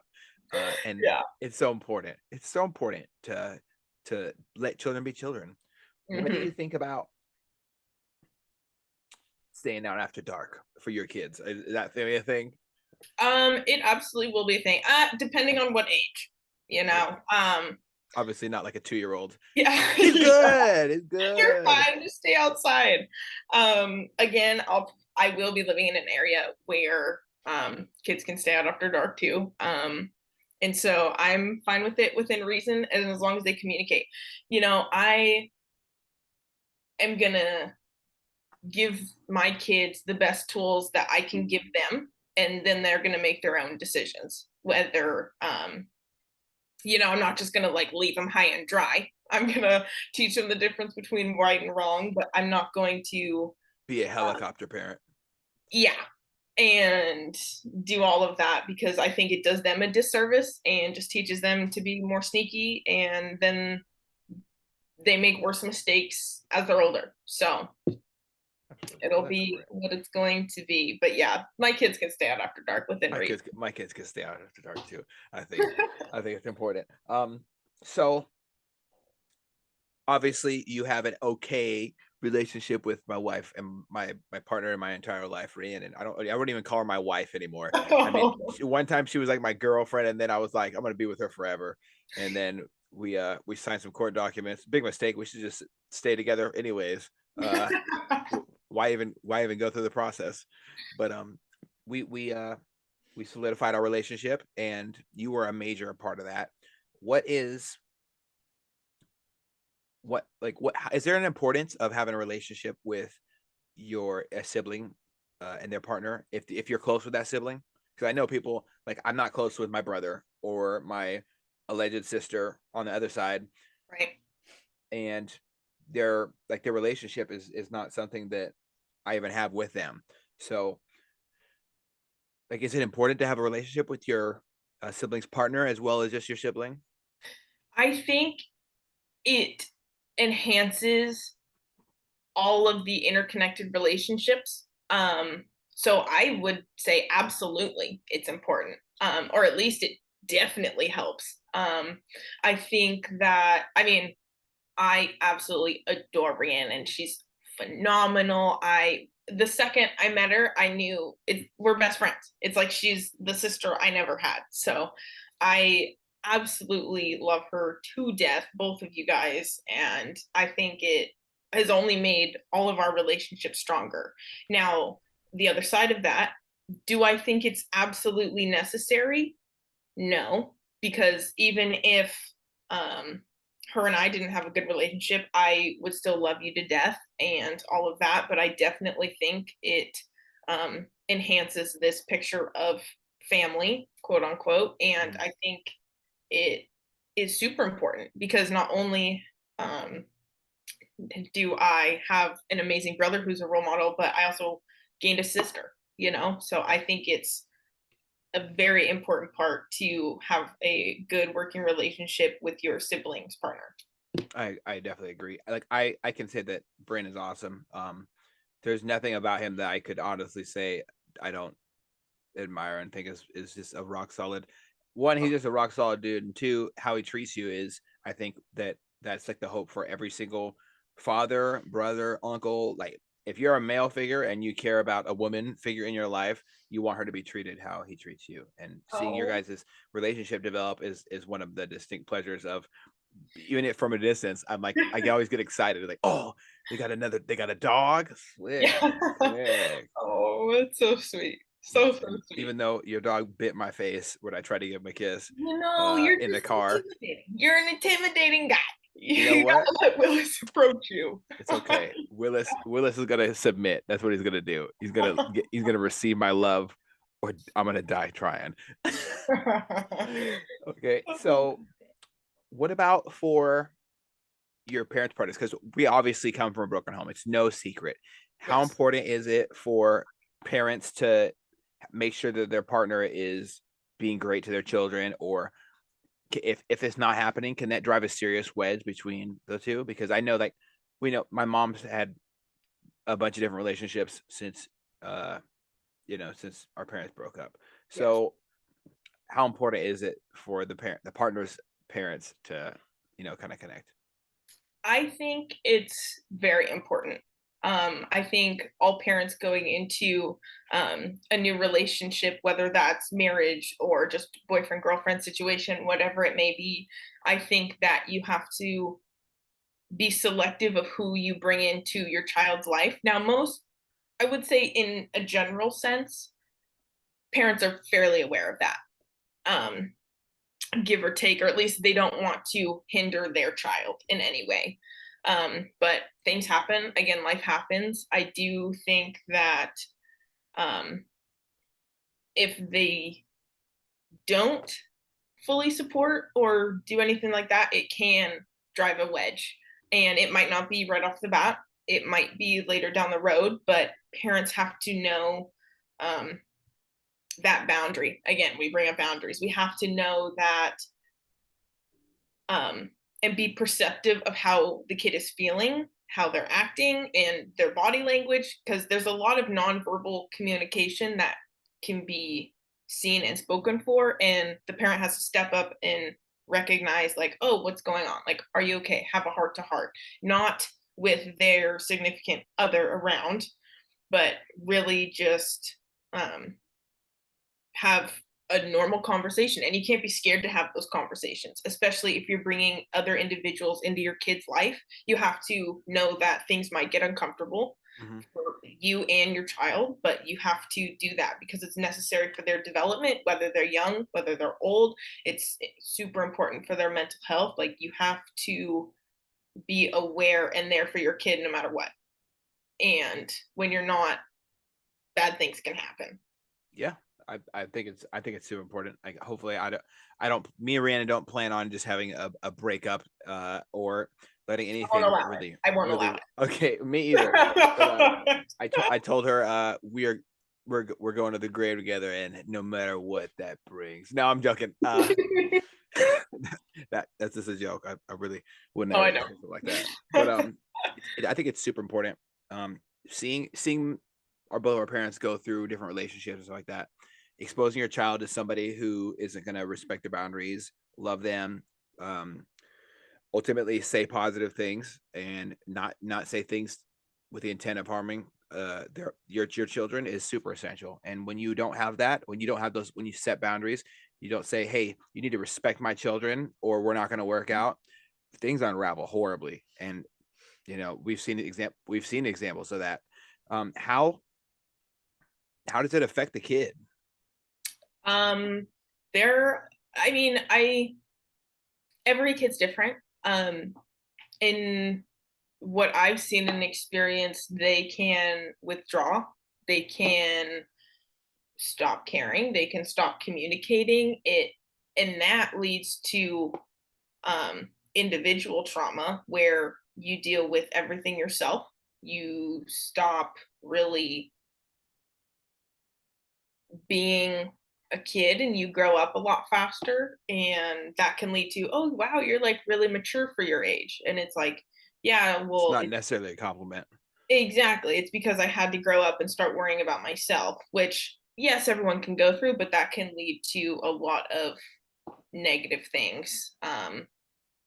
Like I said, withdrawing, not communicating, feeling alone, having to handle things yourself instead of bringing them in because you don't want to hinder them or make them upset.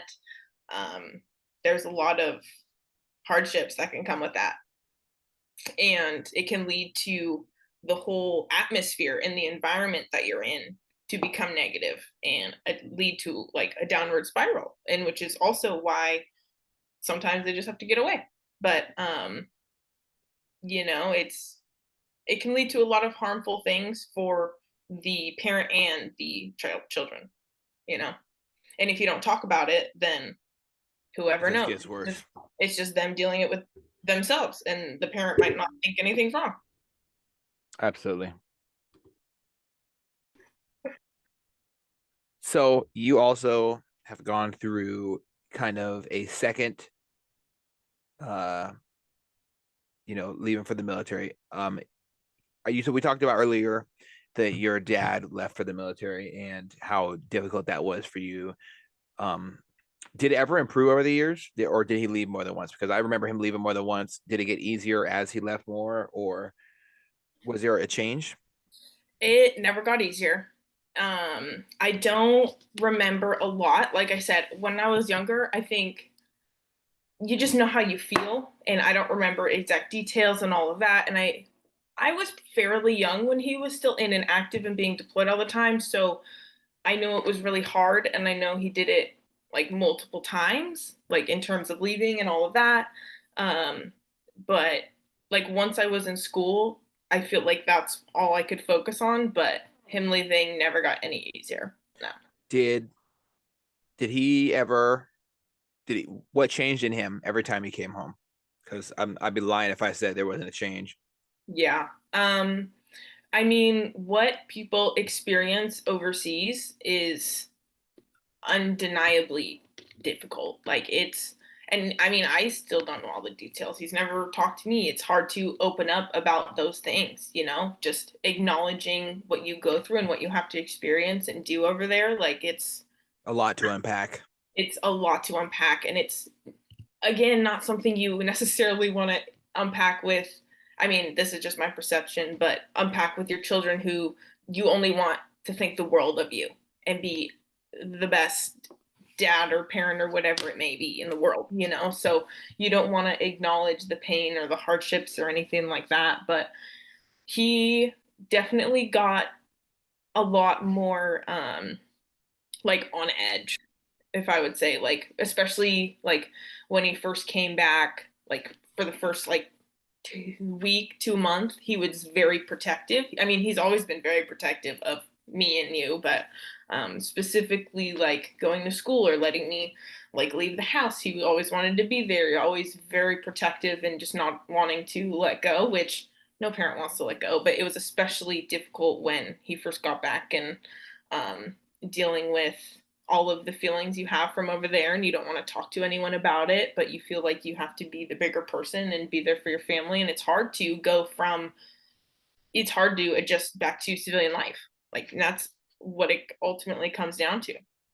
I have a friend who expressed something with me um, to help me gain some perspective. He of course didn't feel too comfortable coming on the podcast, but he ended up sharing. We sat for, I would say, about an hour on the phone, just talking. And I always listen to my friends' call. So obviously, anybody needs help or wants to express themselves, they can always give me a call, hit me up on my Facebook page or whatever.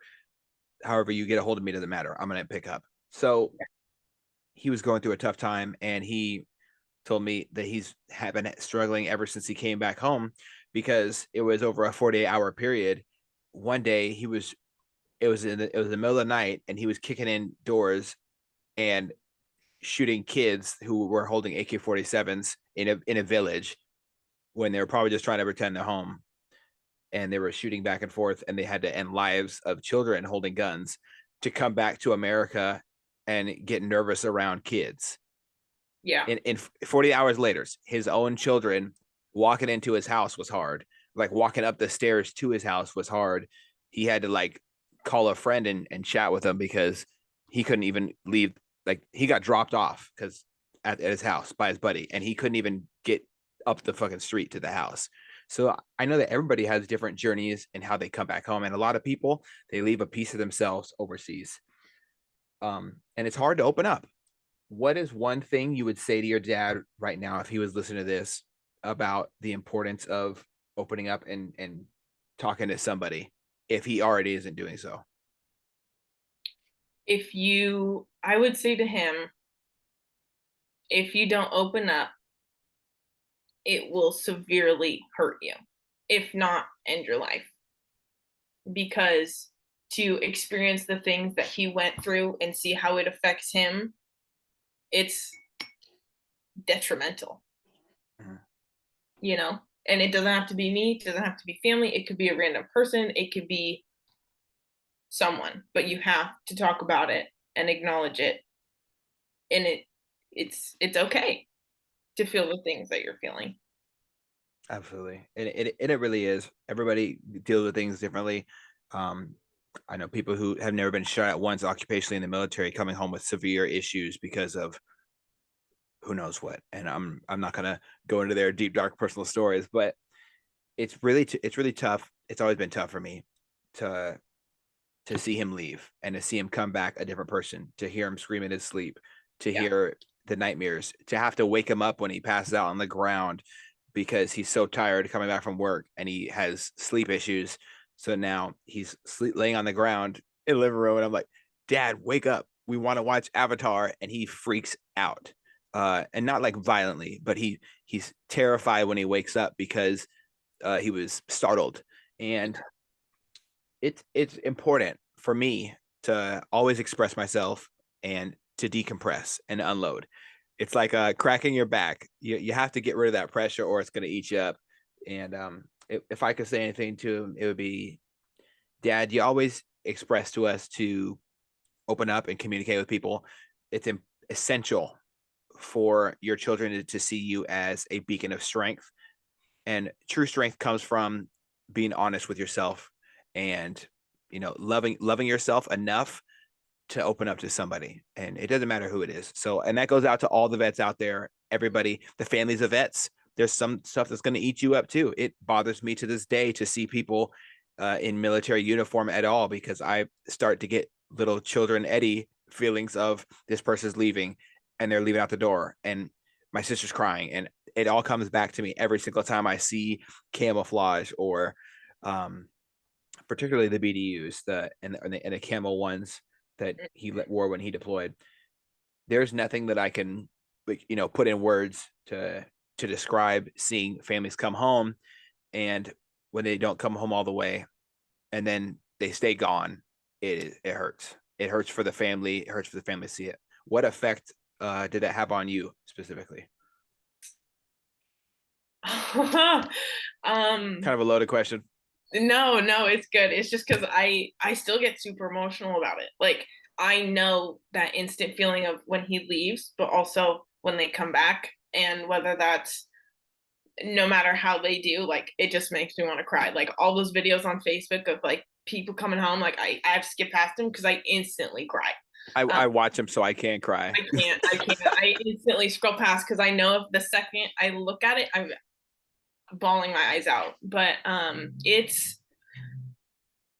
it's hard. It's not only difficult to the spouse, but like you said, the entire family. And whether they're gone for 3 months or 3 years, like, that feeling is the same because that's your loved one going off, and you don't know what's going to happen. You don't always know where they're at, and all you want to do is love them and keep them safe. And you know that that feeling is reciprocated because that's what they're going to do.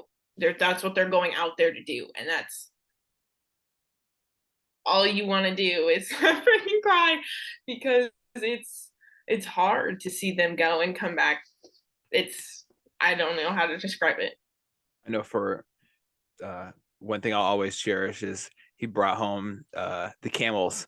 So he brought home a couple of camels and they sang songs, and your song was so much cooler than mine. And I've never been able to associate with the word jealousy before. I don't think I don't get jealous. I really don't understand the concept. I get happy for other people, but that was the one motherfucking time I was jealous. How come your song was better than my song? So I know it sounds stupid and childish, but I was hurting. No, not at all. And it's a different feeling. Like, you can be sad about, like, I don't know, some superficial thing, but you don't really get it.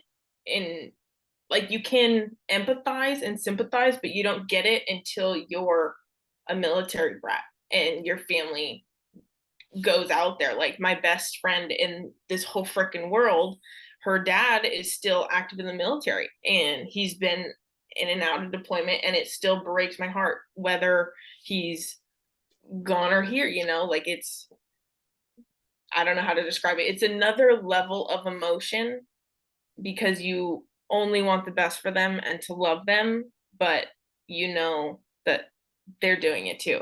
And it sounds pretty repetitive, but it's a different level of sadness and heartache because you don't know. And you also don't know if they're coming back or not. I have way too many friends and people who, family I stay with, that they don't come back home, and if they do come back home, sadly they're in their own life. And so please talk to somebody vets, and family members of vets. Please let your person in your life who is served in the military know how much they impact your life actively. Rhiannon tells me all the time when I came home, and I don't want to like break into freak out in tears, so I'm gonna try to get through this. The most impactful thing she's ever said to me in my entire life was, "I'm so happy you're home. You're doing a great job." And I was pissed off. I was wiping down tables at a restaurant. I was working 70-hour weeks. My knees were failing because had a knee injury. My mental health was shit. I was really unhappy transitioning out of the military. I wasn't prepared for it, and it's hard to prepare for it. But one thing that kept me on this earth, and I say that with like being honest, I didn't care about shit. But one thing that really meant the world to me is being told that, hey, you're doing a good job. Like, you're doing a good job. Those words are so huge. And I saw it in the movie American Sniper when his wife said it to him, and I freaked out and started crying a bunch. And so tell your partner that you value them. And kids, tell your dad, hey, it's nice to see you. Those small words, it doesn't have to be something special and heartfelt. That'll make all the difference. And I just love her to death. But so ultimately, your dad came home from the military. He didn't leave anymore. And then somebody else close to you left. Eddie, Yeah. me, the douchebag, right? So Not the douchebag, I'm okay. so high. Okay. All right. So I ultimately signed up for the military. And what were the initial thoughts and feelings? Oh, initial thoughts and feelings. One, I was shocked. Well, not necessarily shocked. I was surprised because it was more of, it wasn't like a, oh, by the way, I'm thinking about it. It was a, I did it. Yeah. And I'm leaving on this day. And I was like, it's like a stun. It's like when all of the air gets like sucked out of you as a human and you don't know what to say, you don't know what to do, and all those feelings come back. All those feelings of, oh, like the uncertainty, the sadness, happiness because you're doing what you like to do, all of that just right out. It all just comes back up. And so I was surprised. But I was also so proud of you because I knew you would excel in anything you did. But yeah, it was definitely a shock and sad and happy and all the feelings all at once. What branch would you say I should have chose instead of the Navy? Oh my gosh. I was surprised when you chose the Navy because I was like, okay, well, he doesn't really love boats or water. Yeah. I honestly thought you would have done like the Army, not Air Force, because you're not like the biggest fan of flying. Oh no. Oh no. Air Force. I would. I have friends that are in the Air Force, and I can honestly say I would join the Coast Guard going to the Air Force. I am not about it. Okay. There's a lot of smart people in the Air Force. You have to do a technical job. I'm not ragging on the Air Force. I'm saying it's just not my style. You give me a gun and you tell me to shoot somebody, I can do it. You give me a gun, you tell me to clean it, I can do it. You want me to pull security over here? You want me to better my firing position with more sandbags? I get excited. Okay, come on now. Yeah.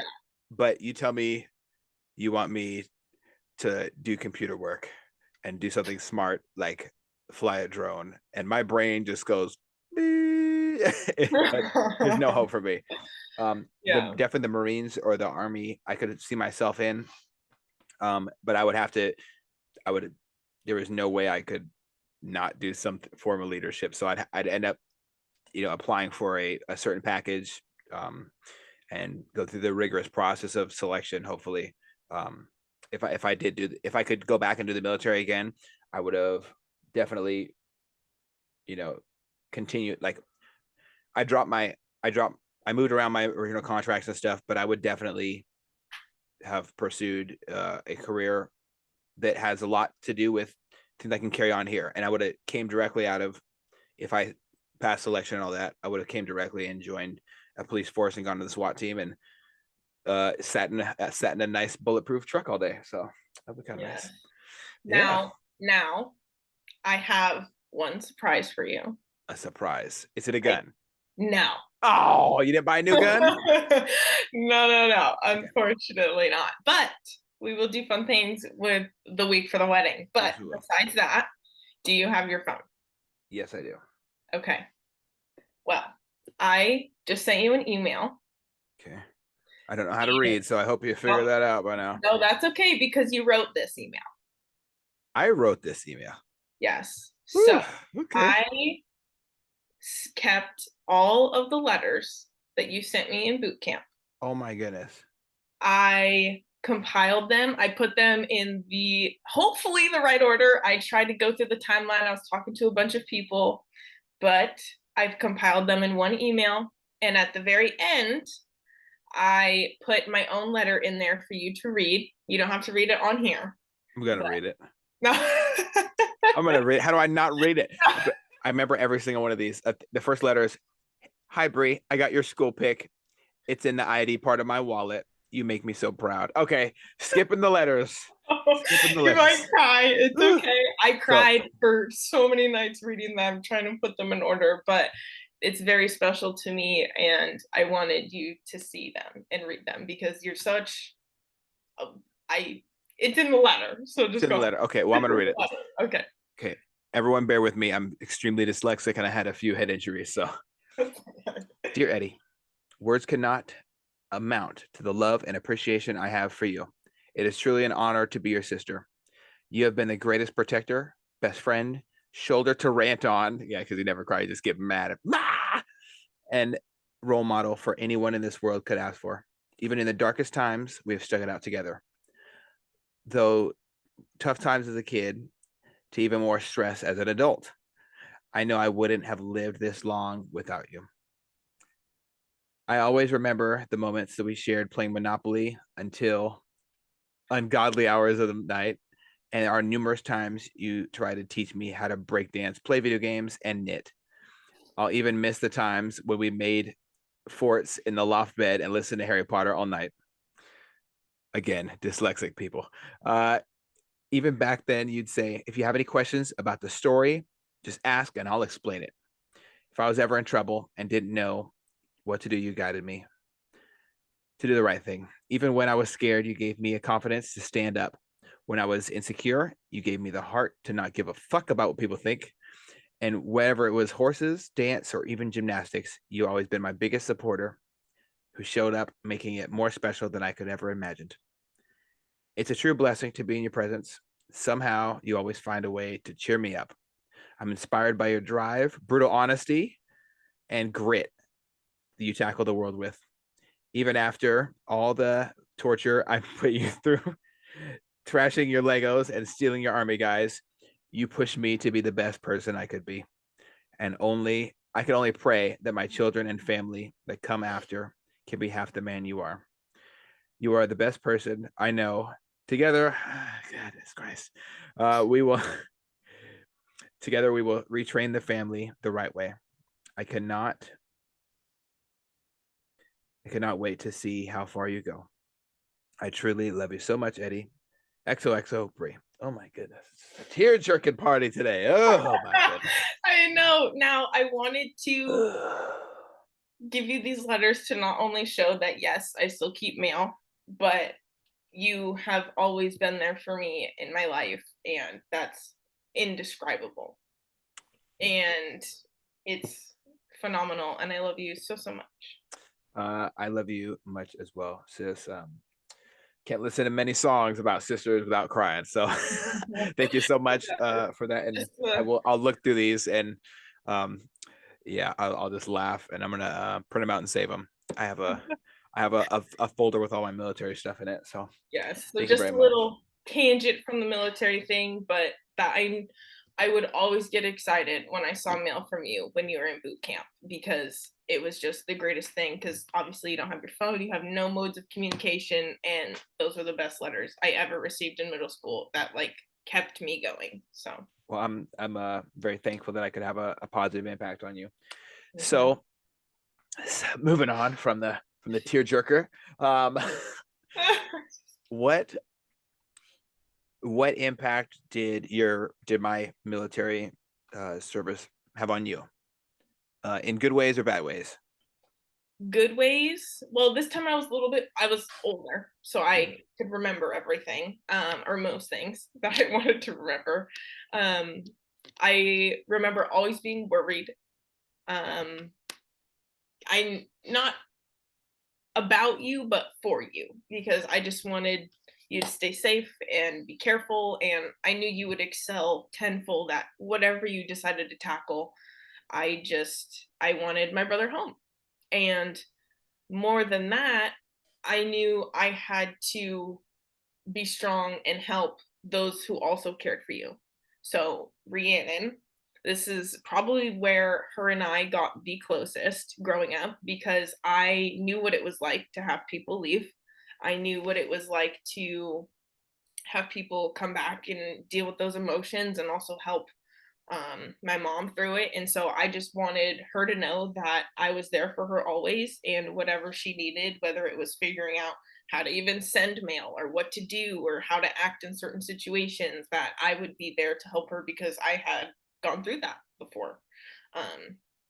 And so in those ways, it really taught me to, in a way, step up and be there for others, and also for everyone in my family too, because everyone was worried about you, whether they had talked to you in the last year or 5 years. Everyone always was asking and cared, and I wanted to be there for them. Downsides, wish you were there for some sports, but I would always write you about it, and you'll see that in the letter because I knew you were there in spirit and always cheering me on. And emotionally, again, I was listening to Eric Thomas because he not only talks about like motivating physically, but also healing yourself and your mindset. And I always pushed myself because I knew that's what you would have told me to do. I would have loved to be there. I don't have like a big ball of regrets in my life, but one of my things that I do regret is not being able to see you in real life on any of these sports. I've obviously I Insta stalked and Facebook stalked and all the stalking in the free chances I got to watch you as you grew and change and develop. And it's cool to watch somebody from afar, but it'll never ever make up and replace the things that I wish I was able to be there, see the emotions as you and feel the emotions as you look back from whatever platform and see me in the stands.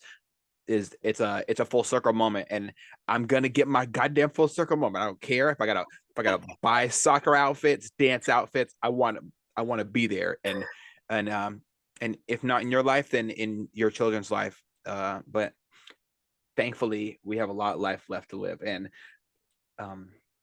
nothing's ever going to change our relationship unless we get into a big fight. We'll have to make up the next day, so that'll be like a 6-hour break.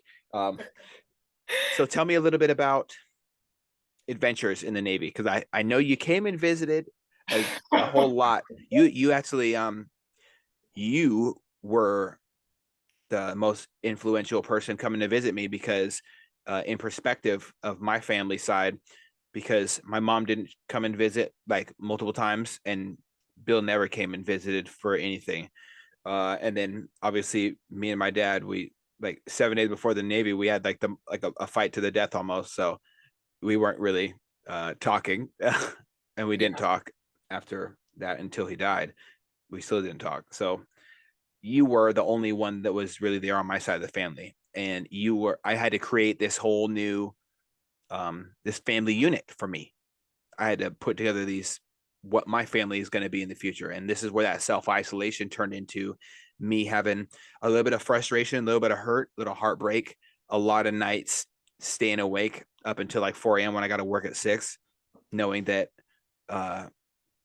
people aren't making an effort to come see me. But then I fly home 3,000 miles, like I'm living off a broke bitch paycheck, flying on irregular flights from Virginia all the way to Seattle, Washington. That's like at least $800 a ticket, and I don't make a lot of money. And then I got to fly back.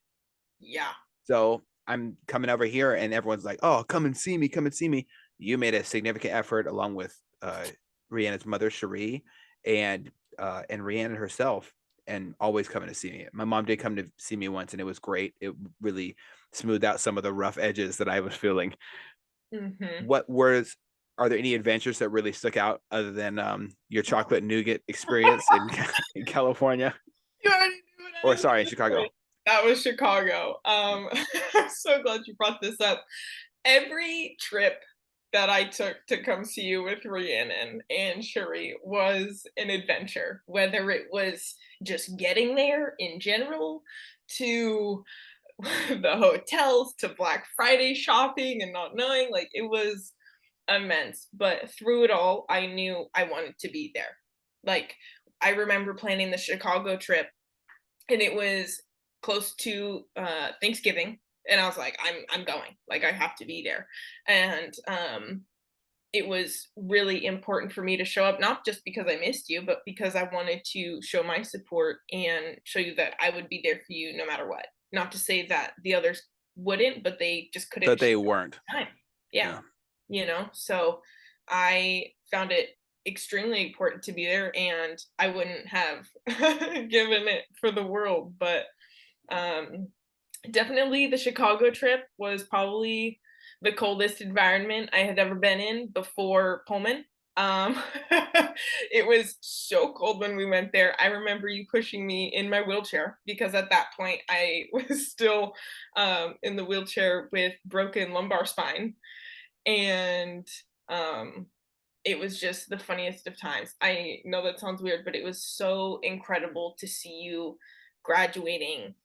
I was like, I am so proud of the man that my brother's turned into. He's completely turned his life into a 180 and defied all the odds, and I just want to celebrate him.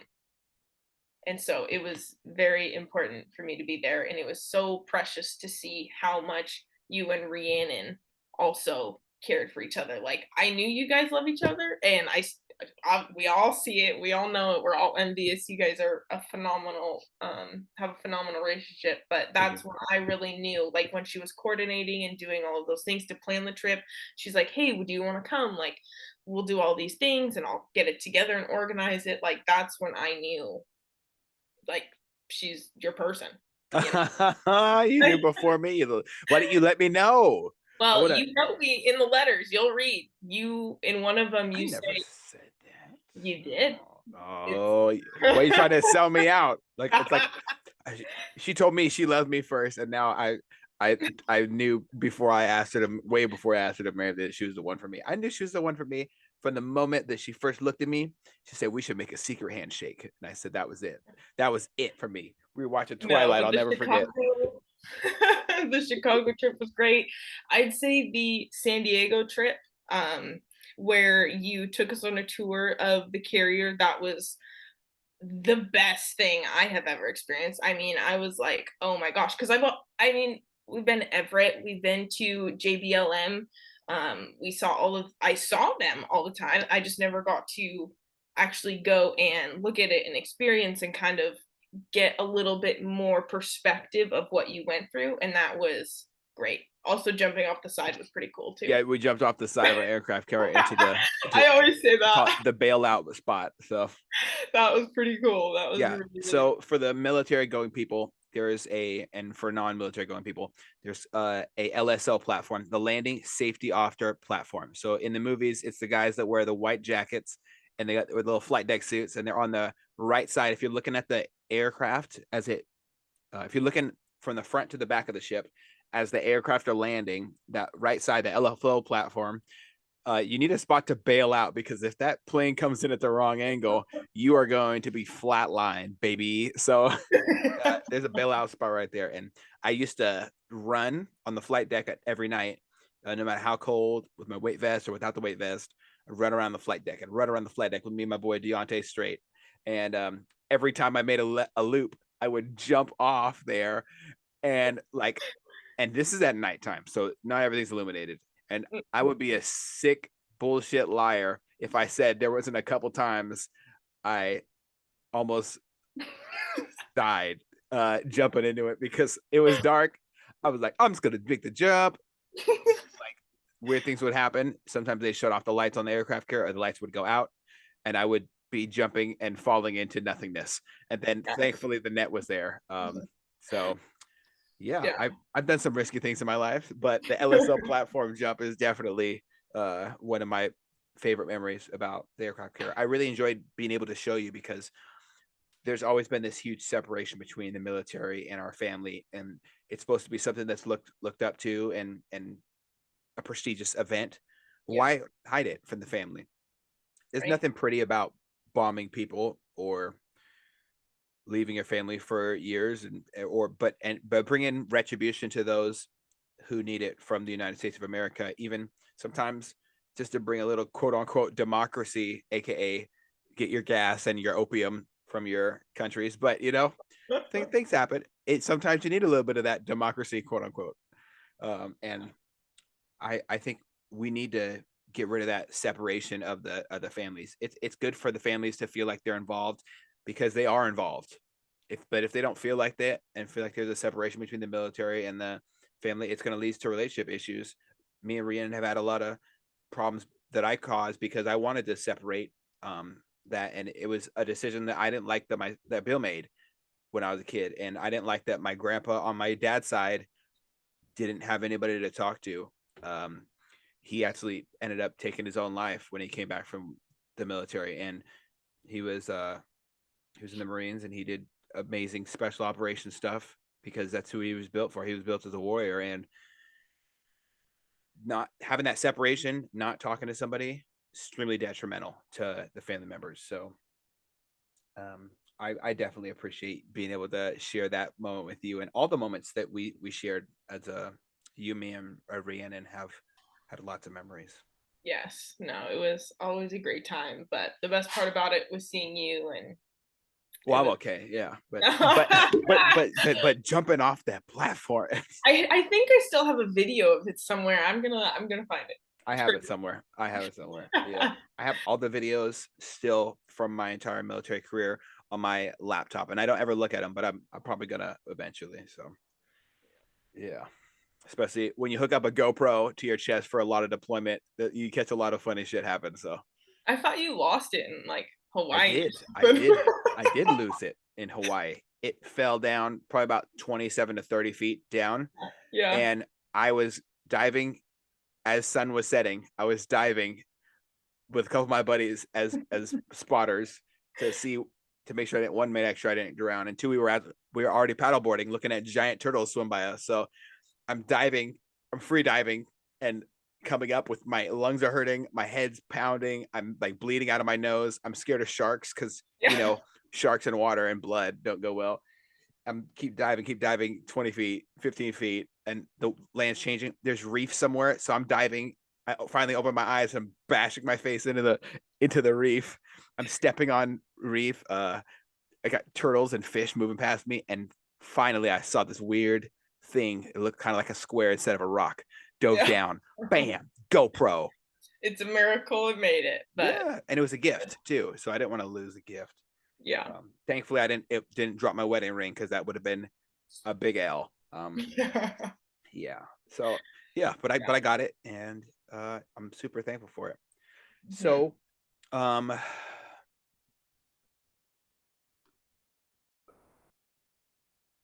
so you've experienced a lot.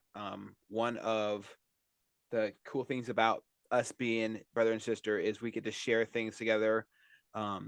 Hobbies we like. We both like white people. We're both in relationships with people who are white.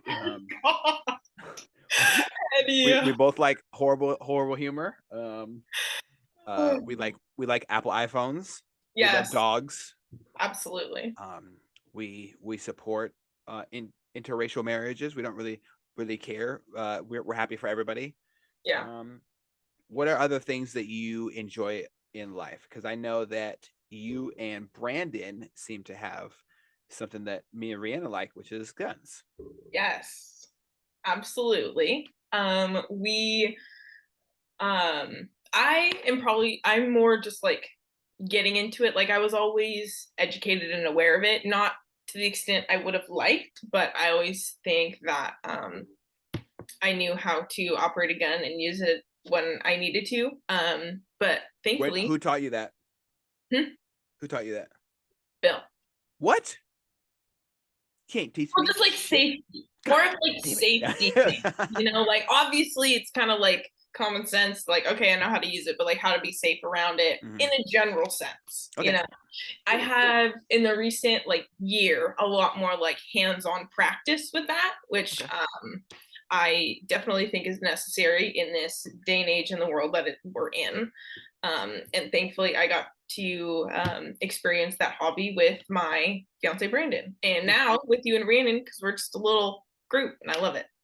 So what feelings do you have now that you are a firearm owner and you have firearms? I'm not going to ask whether or not you conceal carry or not, because that's not anybody's business, and concealed carrying is like, you conceal it. You don't just, hey, I have a gun, guys, look at me. As much as people like to say, why is your fanny pack stupid, and why are you wearing this fanny pack, and I'm like, oh, because it's a cool fanny pack, obviously, with a gun in it. That's for select people. It's not supposed to be for everybody. Yeah. What feelings do you have post carrying now that you are an armed citizen and you're not an easy victim or a soft target, or however people want to classify you? I am happy about it. I feel safe. I feel educated. I am prepared for certain situations. In terms of like society in general, I think there definitely needs to be more education around it, and not so much like glorified, and like how it's seen and portrayed on like movies and In TV. Hollywood. Exactly. It needs to be more like practical. Um, I mean, I've experienced people, or I've known people who have experienced a lot of gun violence. I mean, the incident at Marysville Pilchuck High School, those were my friends. I knew them personally. I was supposed to be there Yeah. going to that school. If I hadn't moved down to a different city and gone to a different high school, I would have been there. And you would have been you would have been shown with Zoe too. Exactly. So I mean, it really hits home on, for me, the importance and precedent I'm going to set in my life and my family. Doesn't mean it has to be for everybody. Everyone can make their own decisions, but I think no matter what, people have to be educated about it. And again, this plays into situational awareness, knowing uh, how to de-escalate certain situations. I think that that's one of the most important tools that you could have, you know? So I think it's very important to be aware. You don't have to be a gun owner to have knowledge about it or know how to de-escalate a situation or anything like that. I think it needs to be um, a more open topic instead of more like taboo, which I think what you're doing with introducing the safety to everyone is crucial. Yes, I think it is absolutely essential. The most dangerous person in this world is someone who has a gun and doesn't know what the fuck to do with it, and Or scared of it. or scared of it. And I say those things very bluntly for a reason, because those are lessons that we as a society usually learn, and they're lessons written in blood often. Not knowing what you're doing can lead to gun related incidents. We in our family on this side, a friend of our family has lost family members due to gun negligence, Mhm. and the negligence of safety, and the hole that leaves in a family is something that is irreparable. I think is how you pronounce it, right? So it's you're unable to repair this hole. You can't just weld it shut. You can't just buy a new kid. Like it's someone's lost a family member, a mother's lost a son, and that those things are serious. And another aspect of that is how many times as children were you told not to do something and then you get curious and do it anyways? This Exactly. natural way of rebellion. If you make guns a part of your family unit, and you get rid of that curiosity, like, oh, okay, I'm 10 years old and I go shooting with for like Jackson, for instance. I'm 10 years old. I go shooting with my brother Eddie and my sister and my mom, and we shoot guns, and I know all the rules. I'm the one who loads all the magazines. I'm the one who tells the safety rules before we start shooting. I'm the one who makes sure that my mom is wearing her safety headphones so her hearing is damaged. I'm the one who corrects somebody when they turn a little bit out of the comfort zone of shooting forward. Like even if you turn your body and not the gun, Jackson, if you're out there on the range, he's going to be like, wait, face that way. And he'll scream it. Mhm. He's super on it. It's so important to do that because I just removed all the curiosity surrounding guns. He's playing video games with guns. He's watching movies with guns, and they glorify guns. Matthew McConaughey glorifies guns in his movies. You know, the Keanu Reeves, they do it in all these movies. They're doing violent things every single time, and it's not, excuse me, not every single time, but they're doing violent things. Hollywood in general, these actors are using firearms, um, and whether it's a movie like John Wick, which is a retribution based movie, or Black Hawk Down, where we have actors being very reverent and respectful of this real event that happened to our soldiers in Somalia, or we have like there's so many different scenarios, and the glorification of firearms is not a good thing.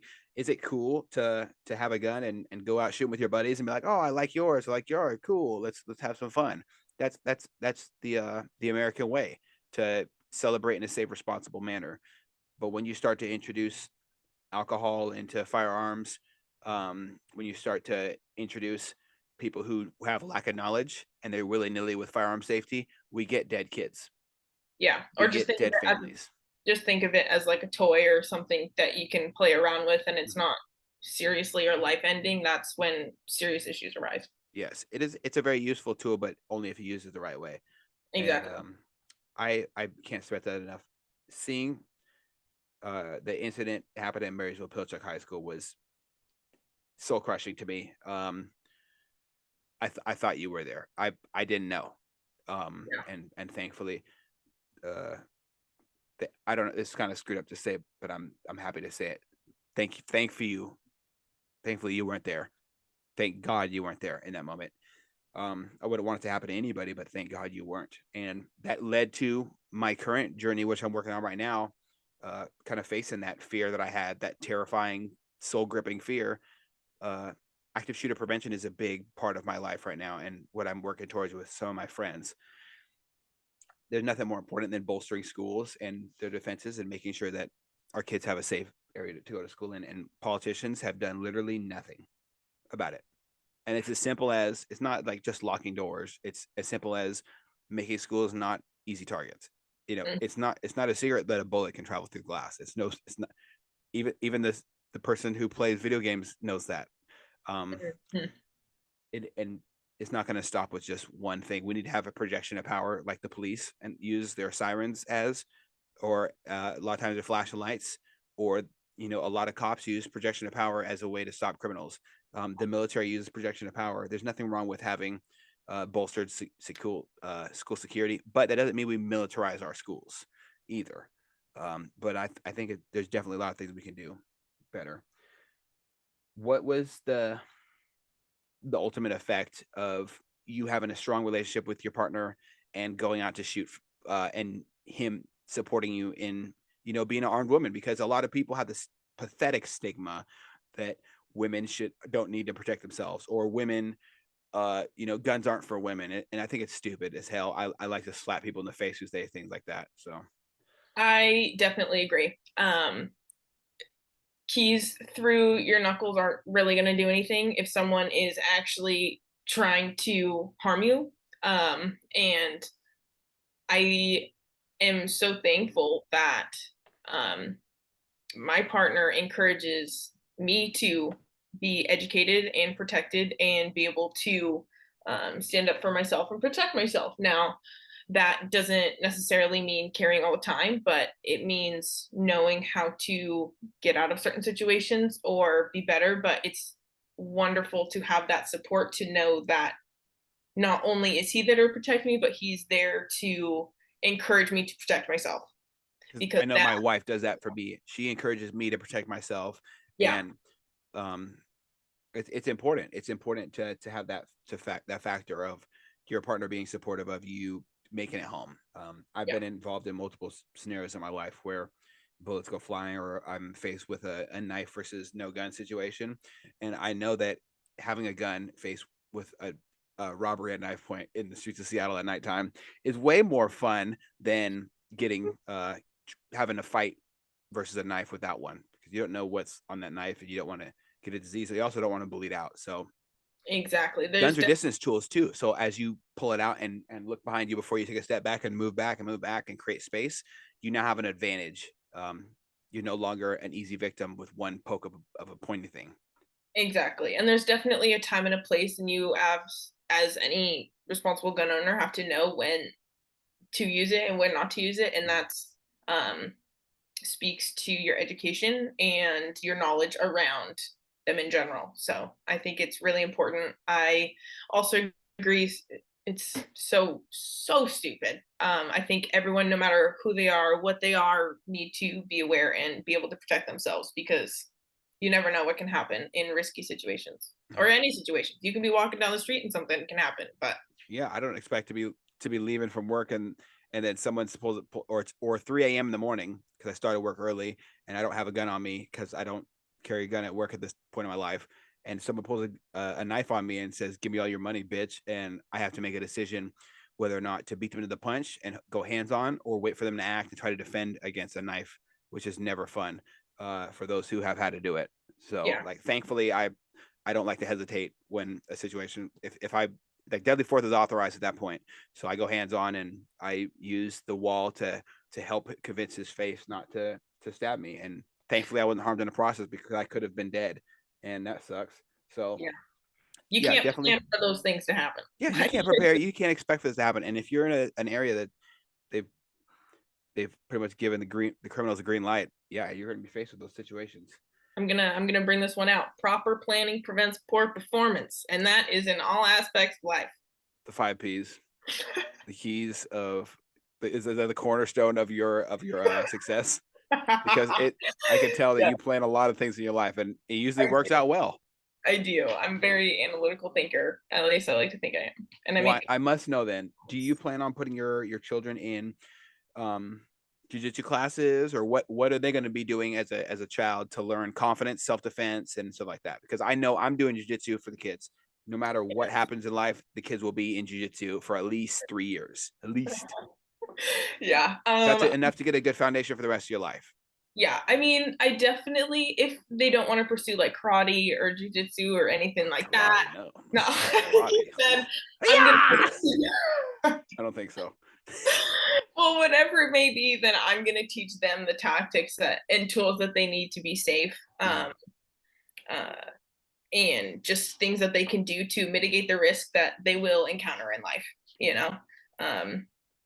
Not all of it is going to be hands-on. A lot of it is about just double and triple checking and making sure that you just take the necessary steps to mitigate anything that could happen to you. Now, not to say that I'm going to be like a paranoid parent and being like, you got to do this all the time, but definitely give them, again, just more tools to better themselves and stay safe, because they're my kids. Yeah, and you want them to continue to thrive just as you Yes. have.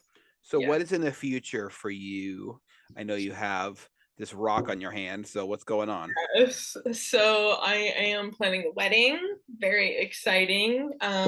When I was graduating school, people were like, oh, so like, what are you doing after you graduate? I'm like, oh, moving to California, planning a wedding, starting a new job, trying to find a house. And they're just like, oh, I don't know what I'm doing like next week. And I'm like, it'd be a lot more stress. This is why you fail. No. So you're not one of those people who just like freak out now. No, I definitely try to create the best situations possible, but of course things happen. But yeah, currently planning a wedding. Super, super excited for that, even though it's already like I'm married. Like, we've been living together, doing our life, and taking the right steps together for our future. So that's very exciting.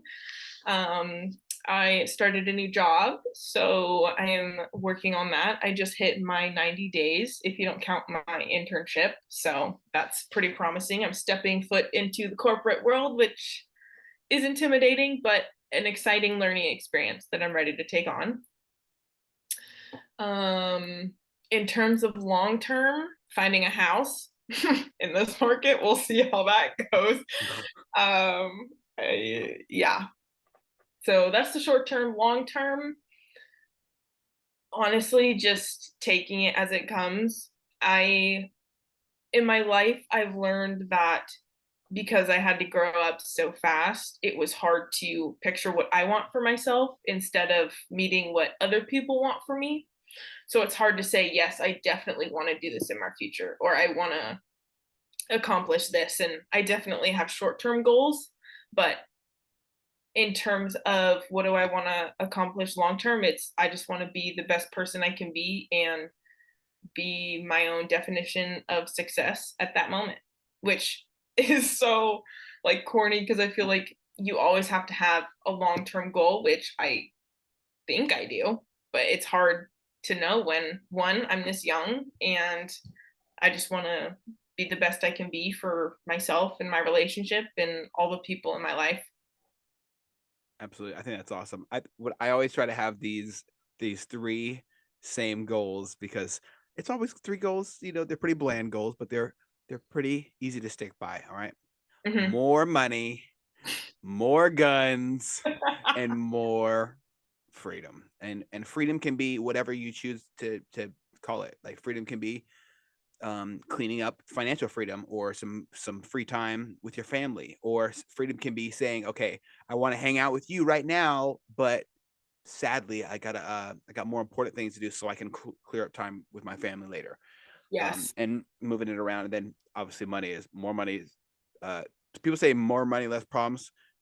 I don't think so. I think more money, you have more ability to work with it. And when it comes to the more guns, more gun training, because you can never train enough. Like I try to spend at least 10 minutes a day with my firearm on my hip, drawing it, putting it away, clearing near, clearing far, doing reloads.